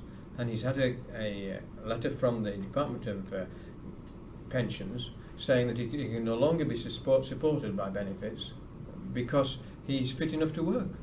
And it's 14 years he's been like this. So he said, what do I do? We were trying to work something out for him to do. But essentially, when they read ME, they say, this is the problem, or ME-CFS, or CFS, which is even worse. When they read that, they say, this person's got nothing wrong with him. It's all something that's in their mind. Now, we worked with the Social Security Administration and did get a ruling that legitimized CFS and as a disabling condition. That was a very important thing, and that was the merging of science and politics together. Yeah. And it worked. We were very excited. It absolutely changed the quality of life. I mean, when you think what people have to live on when they're on disability, it's not a livable wage, and to be accused of secondary gain to try to get that when you're like this athlete that's unfit and unable after 14 years of illness to work. Bridget's been trying to get into this conversation. Well, I just want to make a statement once more about XMRV and chronic fatigue. I mean, I'm a person who would love that this data be true, and I would love to have it tested properly. And I think what has gone wrong, as you know, many groups have tried to reproduce these samples and haven't been able to. But I agree with Judy that the assay systems which have been used may have been different, and the populations may have been different. And I think this field will be sorted out very, very soon now, because at NCI they have established a new ELISA for antibody testing. They have established indicator cells where you can see virus presence in serum. And for example, all our sera are there at NCI right now and are going to be tested. And so I think the problem was that in the beginning, everybody rushed to try to reproduce the data because it was so exciting. Nobody shared anything with anybody, and I think that's why this whole controversy broke out. Well, I think we should make a point about the sharing, because I think that's really a mistake. That's a mistake as well. So we shared with everybody from day one. We put all the information out there. Put all the and reagents and all the controls and bleed people and from their own country. I think what you want to look at is where the studies came from, and then who had the gain. And so you could separate the researcher, though, who didn't know anything about the politics and who wasn't involved in the politics, from the individuals who did and who took those samples and did not ask for first a clinically validated test. So the first thing you need to know is, can my test find XMRV anywhere? And of course, that was our goal, was to, by sharing, make sure that they were being able to do that, and it wasn't done. So any of us could say, we're looking for gold, but we've got a stick that only finds silver, and then say, see, I told you there wasn't any gold. And that's basically what happened. And I think I don't want to leave that hanging out, that there wasn't any sharing, but there was a deliberate lack of using those tools on purpose. And that's a shame. And there was also kind of this sense of, we know the gold standard for HIV kind of thing. We find HIV, then this is the same. And this has taught us all a really good lesson, and that is to stay open-minded and to remember that because you knew something about one virus does not mean you can automatically assume that the next virus that comes along is the same.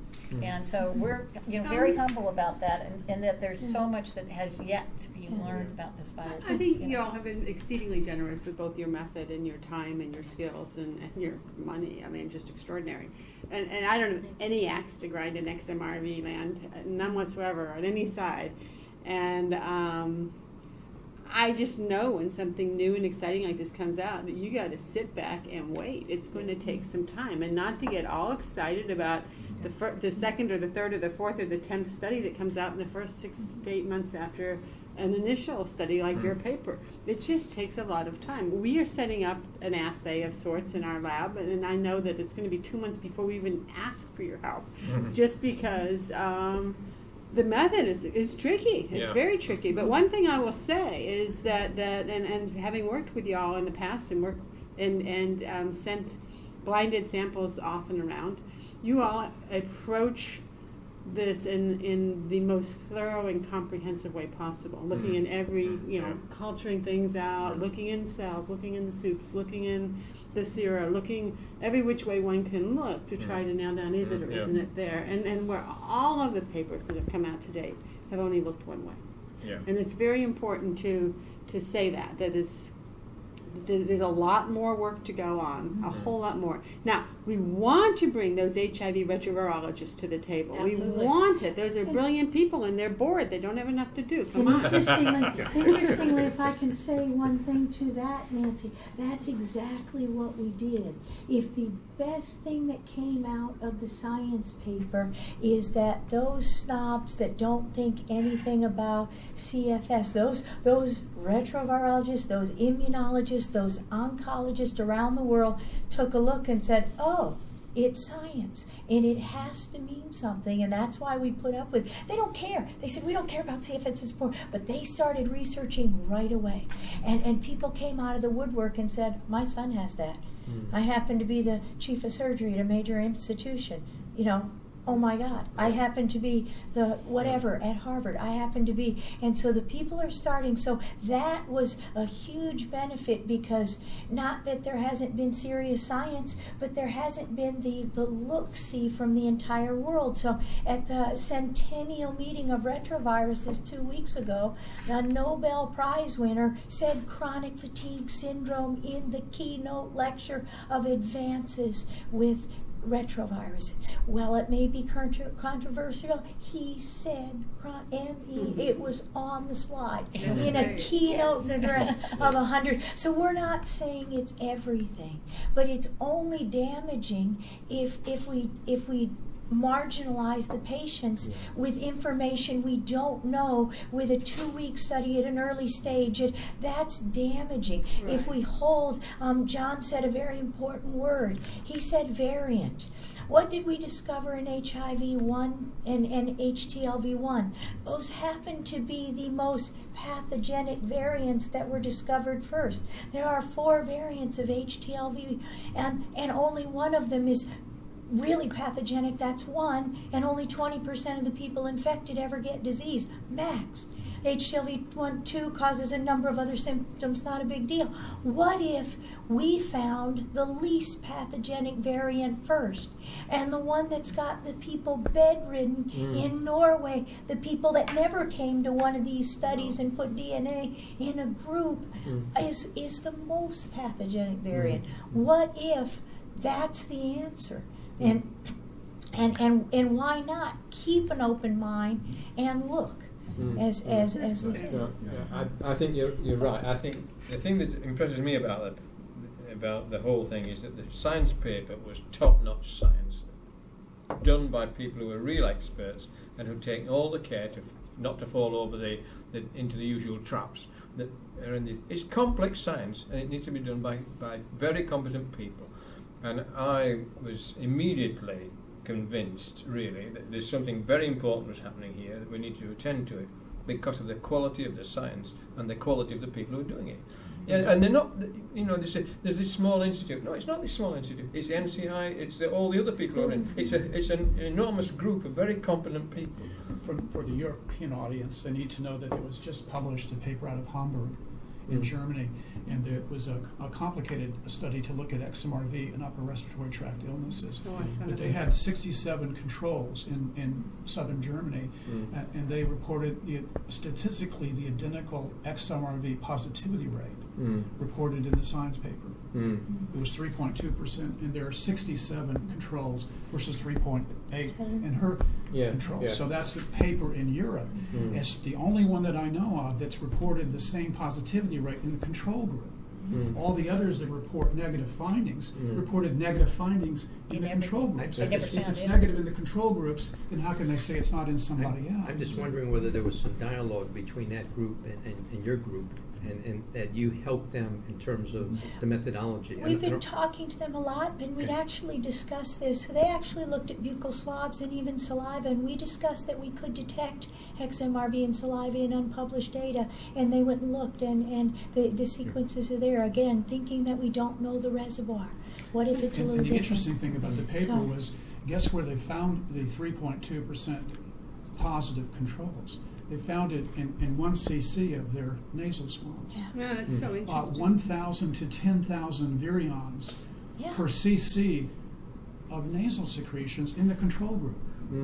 Yeah. So there's a literature on herpes family viruses, that's saliva and other wet things. And it's fascinating because first you can look for EBV, CMV, these viruses in that compartment. EBV, reservoirs in the parotid, so it's a very, very reasonable place to go look. Anyway, the literature is in astronauts and the stress of being an astronaut in and around a launch and floating around and coming back.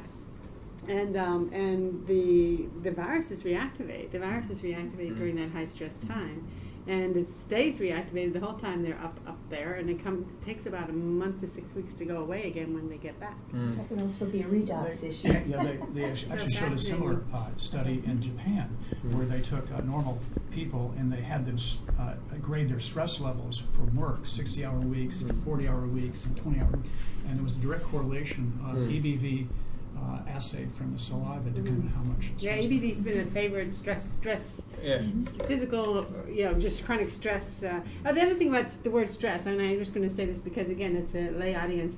We talk about stress, and it's not necessarily the way you're thinking of stress. There's a stress response in the human body that's got to do with physical or emotional or chronic or severe stress. And there's a lot of acute versus chronic stress literature out there. Like we published a paper in Chronic Fatigue after Hurricane Andrew about the severity of relapse post Hurricane Andrew, and not to imply it was an emotionally induced response, but rather that stress is bad for you and chronic stress is really bad for you. And the Japanese publish a lot of it's really bad for you literature because they have a lot of stress going on. But in this population, the question of the whole stress response and how totally altered that is, and that our own exercise-induced relapse models show that normal stress response just is haywire, goes backwards, goes down instead of up. So it's fascinating if you think about, we've got hundreds of thousands of people who really have an illness that is very sensitive to stress. Yes. And yet we put them in a situation where they're deprived of all types of resources, have incredible needs, and they're in an incredibly stressful situation. We wouldn't do this to a laboratory mice. No, that's right. It's illegal. It's really true. We ought to be rewinding things up. Can we do a quickie? I think we've still not had the answer to all the biomarkers. I think Judy said we need a panel of biomarkers. I think that's fair, and I think the purpose is for circling the big group, but also circling the subgroup, and also monitoring severity of disease. So because we definitely need a disease monitor for our clinical trials work. Right. Absolutely. Now the last question then is, where are we with treatment?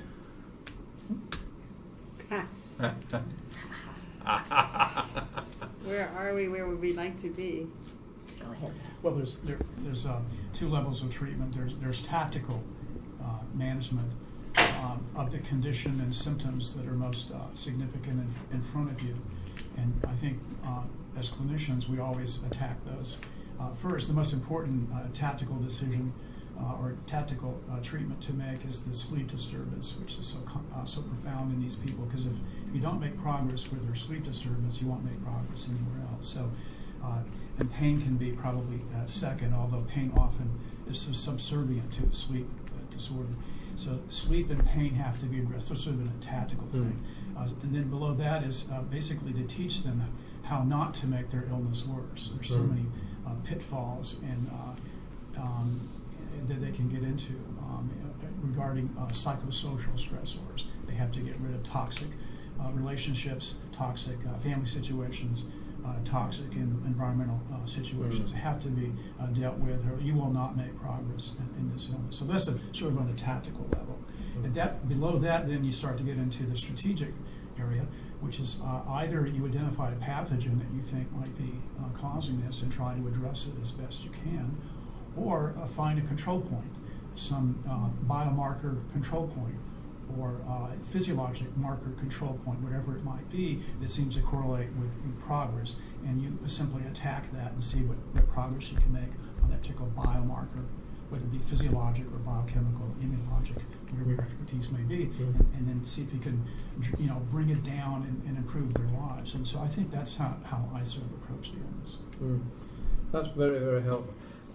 Does drug therapy, in the broadest term, that addresses sleep deficits and sleep problems, does that really provide the sort of sleep, restorative sleep, that's needed, or are you sort of just? Yeah, we've never found that an isolated drug intervention for sleep ever works very well. If you take a particular drug and you drive it up to drive them into some quote unquote better sleep, and it doesn't work. No. What we found is that multiple types of small dose therapy, 3 or 4 drugs that act at different sites, seem to work the best. And if you look at some of these things as the way they act, you find out that they block cytokine entry to the central nervous system, or they're immune modulators. And you find that they're not only acting as sleep agents, they're actually hitting at the core of the illness. If you do that kind of strategy, you begin to see sleep improvement, as opposed to attacking it from the point of view of a sleep specialist, which says, well, you have this kind of sleep problem, you got that kind of sleep problem, you use this kind of drug or that kind of drug, almost to exclusion of anything else. It doesn't work very well. But I love that neuroinflammatory model for sleep, because it's very clear from animal literature that the very cytokines we're talking about induce alpha wave sleep and prevent slow wave sleep. So the neuroinflammatory sleep interaction is a very important piece of that. But doing clinical trials with 4 different things and layering them on is so difficult. It's going to be very hard to develop guidelines around a layered approach. And it's I know it's difficult to try to simplify models like that, but it's very difficult. Now, we presented a paper in the last Chronic Fatigue International meeting on the incidence of sleep apnea developing over the course of time in chronic fatigue patients, and it was really high, more than half. So one of the issues is you've got these long duration patients that you've been caring for years. You did a sleep study, 10 years ago, and everything was fine 15 years ago. But now, they develop this sleep apnea, and it becomes a player in the severity of their illness, and it really is an important thing to So sort Nancy, out. in terms of the layering on, couldn't you simply do a sleep study before and after and test the type of waves, and you're either successfully coming back to a normal range versus just how do you feel when you get up in the morning, but actually looking at the Restorative delta sleep. restorative sleep. Yeah. And if you're making progress by that, then you would have, to me that seems Another like that would be the important intervention tool is the use of magnesium. I don't think these patients can sleep without addressing the intracellular magnesium depletion they all have, because if your brain is depleted of magnesium, it won't sleep. But depletions in general, well, what do you look at in depletions? I mean, what are they depleted in? Magnesium is very common. Vitamin D, very, very common. Yeah. What do you think about vitamin D? There's a great controversy over too much, too little. Is it something good, something bad to see all this vitamin D deficiency? What intrigues me about vitamin D metabolism intersects with P450. P450 is responsible for making vitamin D, and it's responsible for destroying vitamin D. So the regulation of 25-hydroxy 125 is intimately involved in P450 regulation. Well, P450 is an oxygen splitting enzyme system that constitutively produces hydrogen peroxide. Right? So it turns out that when we look at using our ETM technology, we can see that every time I put vitamin D under the tongue of these patients, it has a negative effect on the ectodermal, suggesting, I think, that we're interacting with this P450 system. So that's why I'm not sure what to do about vitamin D. It's sort of, I think it's a reflection of the P450 problem and not the problem itself. But it's a very left alone in a deficient state. Oh my God, it's got implications. No, but if you look at 125 dihydroxyvitamin D, that usually is quite regulated. It's quite normally. It's the 25 that's low. So the question is, what's going on there? The hormone, the bioactive hormone, is relatively okay. It's the provitamin, the prohormone that's so depressed. And there's other nutritional issues. I'm sorry, John, I didn't mean to interrupt you. The controversy, I guess that's a little controversial also, because recently I addressed this problem, because people talk about vitamin B, 25 hydroxy vitamin D is so low, that's the key issue. Then the active ingredient is 125 dihydroxy vitamin D. So if you have a low 25, is it being used to make the active, or actually it's low to start with? So I measured about 5 patients that had low 25 vitamin D, all their 125 and more. So I don't know what to do with it. So now there's a lot of question about whether replace vitamin D is appropriate. I mean, because how all this came about is bone disease. Yeah. The bone disease has been hot in the last 20 years. I used to know that the director of bone research at Cedars-Sinai Medical Center. Of course, they have a great interest in osteoporosis and vitamin D metabolism. So now there's been several comments that came out of internal medicine news and all this now. Is vitamin D replacement appropriate? Really, it's just kind of blown out of proportion. But a number of my patients have taken vitamin D. I only seen one patient improve, 1 out of probably 50. Right. Yeah, it's not that many. And there's other nutritional deficiencies. I mean, my sense of it, maybe I'm oversimplifying, is that at least from the immune system point of view, when you're overactivating and you're inducing this apoptosis and you're having to make up new cells and you're drawing all the time of all the nutrients that needed to keep this very big cell population at its robust self, you're going to draw things down. And we see, I mean, when you look at the nutritional panels, B12. I mean, there's all this cognitive dysfunction. I see B12s in the 200s all the time, really, really low. And what you see in the serum is so much lower than what's in the cell. I mean, the cell deficiency is not even being touched by the serum assays that we're looking at. And we've done studies early in HIV that when you repleted B12, how quickly processing speeds return. And yet processing speeds are quite slow in chronic fatigue populations.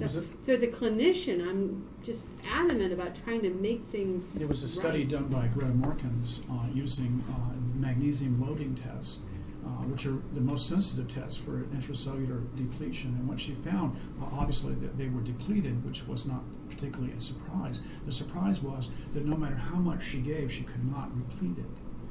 And the mechanism is magnesium is maintained intracellular, 98% versus extracellular 2%. That gradient's maintained by energy in the system. If there's no energy in the system, magnesium simply leaks out, and then the kidneys equilibrate it in the serum, so you get normal magnesium in the serum that are depleted. You can keep throwing magnesium all day long. They just keep leaking it out of the system unless you address the underlying energy problem at the cell level. Several patients actually have the kidney leak. So we can actually measure the magnesium concentration in the urine. As we keep giving the magnesium, just keep leaking out. The serum levels do not change at all. But that's not been approached at all because we have several patients like that. You have to be very aggressive and you have to use the types of magnesium intervention that tend to work. The tablets don't work very well. You have to use sublingual, sub-Q, or paste. You have to do it frequently.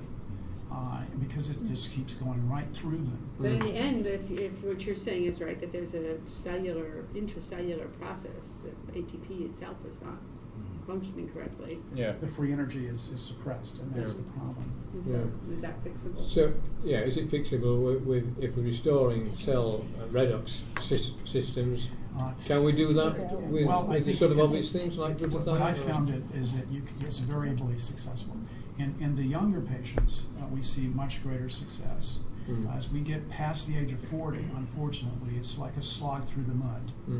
But in the younger people, we see some tendency to respond much better to the interventions, which I'll talk about too. Well, that's a good point in that we probably need a tremendous more research with younger people, That's a really good and point. because then we can understand maybe more the pathophysiology of this illness. They respond better to and we things. can, and we need larger trials, larger numbers, and over time.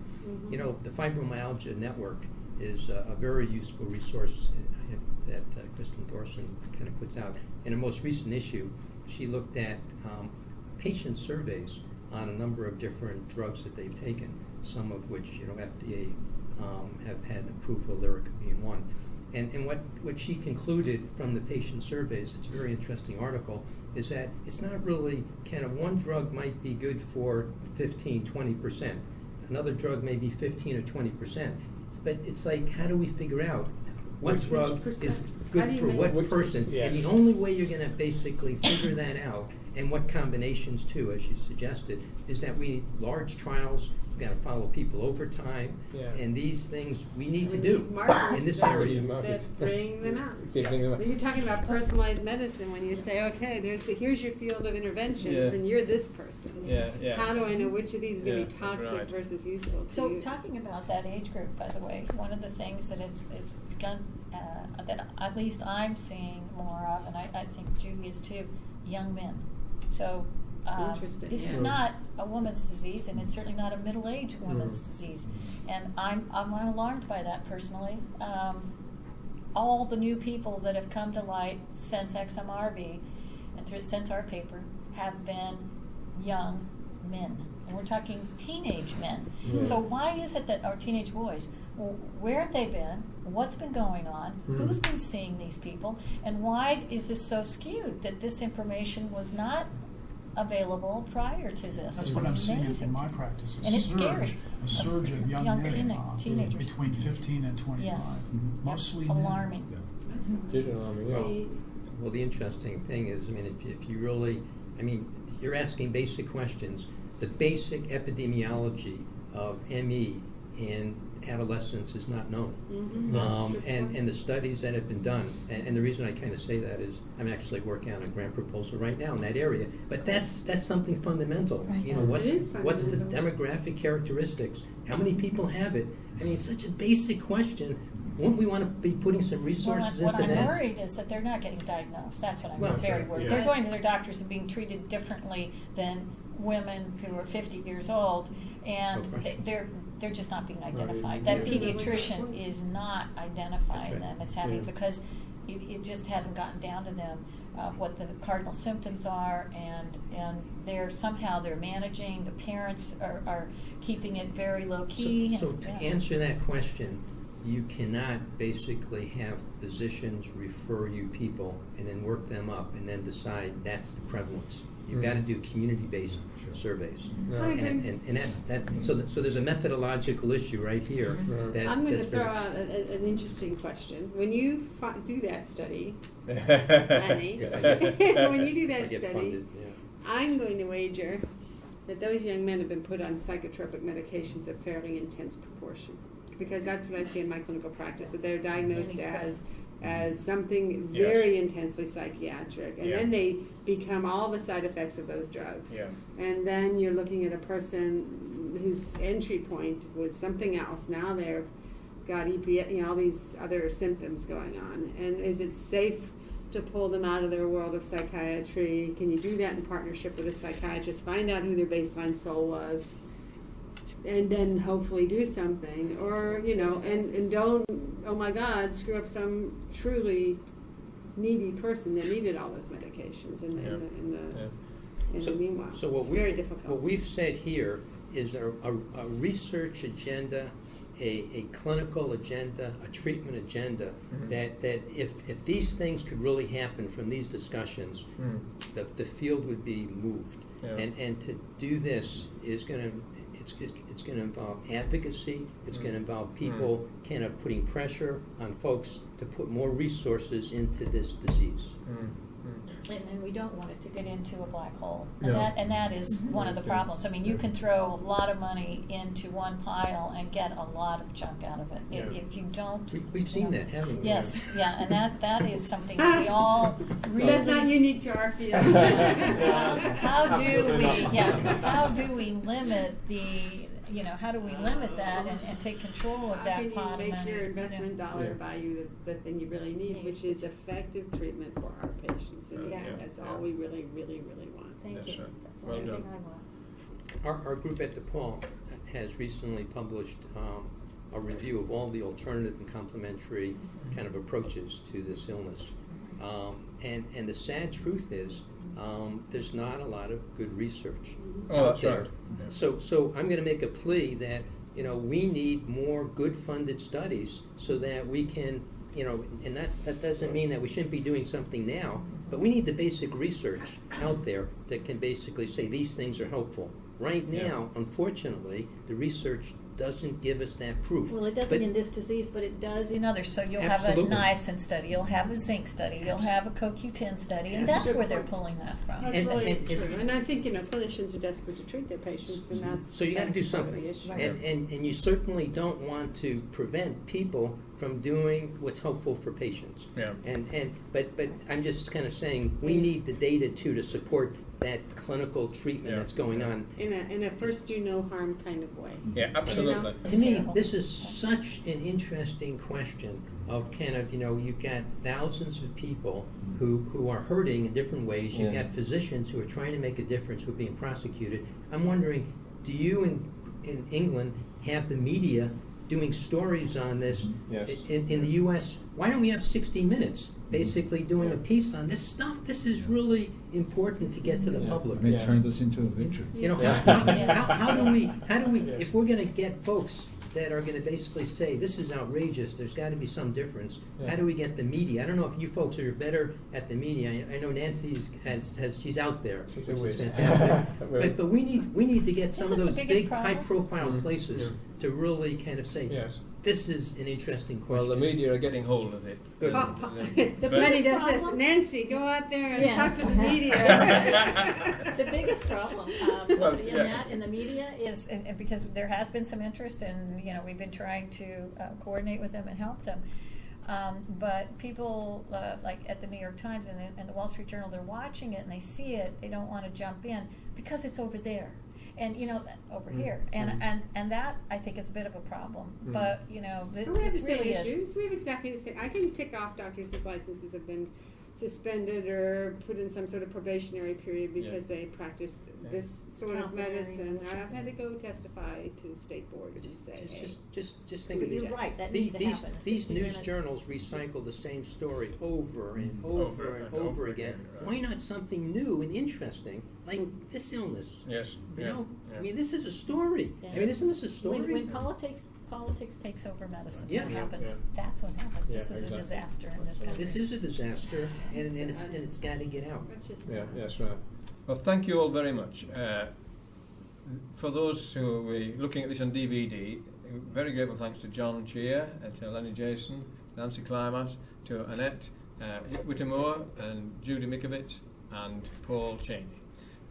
And Bridget, who had to leave before we'd finished our discussions. So it's really great to have this. I think it's been a very helpful thing to do. I think the people who are listening and can only listen from afar will be very grateful to you. And out of it, I'm sure we can build up something that will be helpful, especially where there are things happening which are politically driven and ideologically driven and not driven by patient care. So we're all on your side, fellas, and Yes, girls we who are. Yes, we are are out on there. yours. Yes, we are on the yours. women are We hope taking we it can over, help. baby. And the men are taking over the problem now. Thanks very much indeed. Thank you. Thanks. And you've done well for an hour and a half. 2 hours, really. Thank you.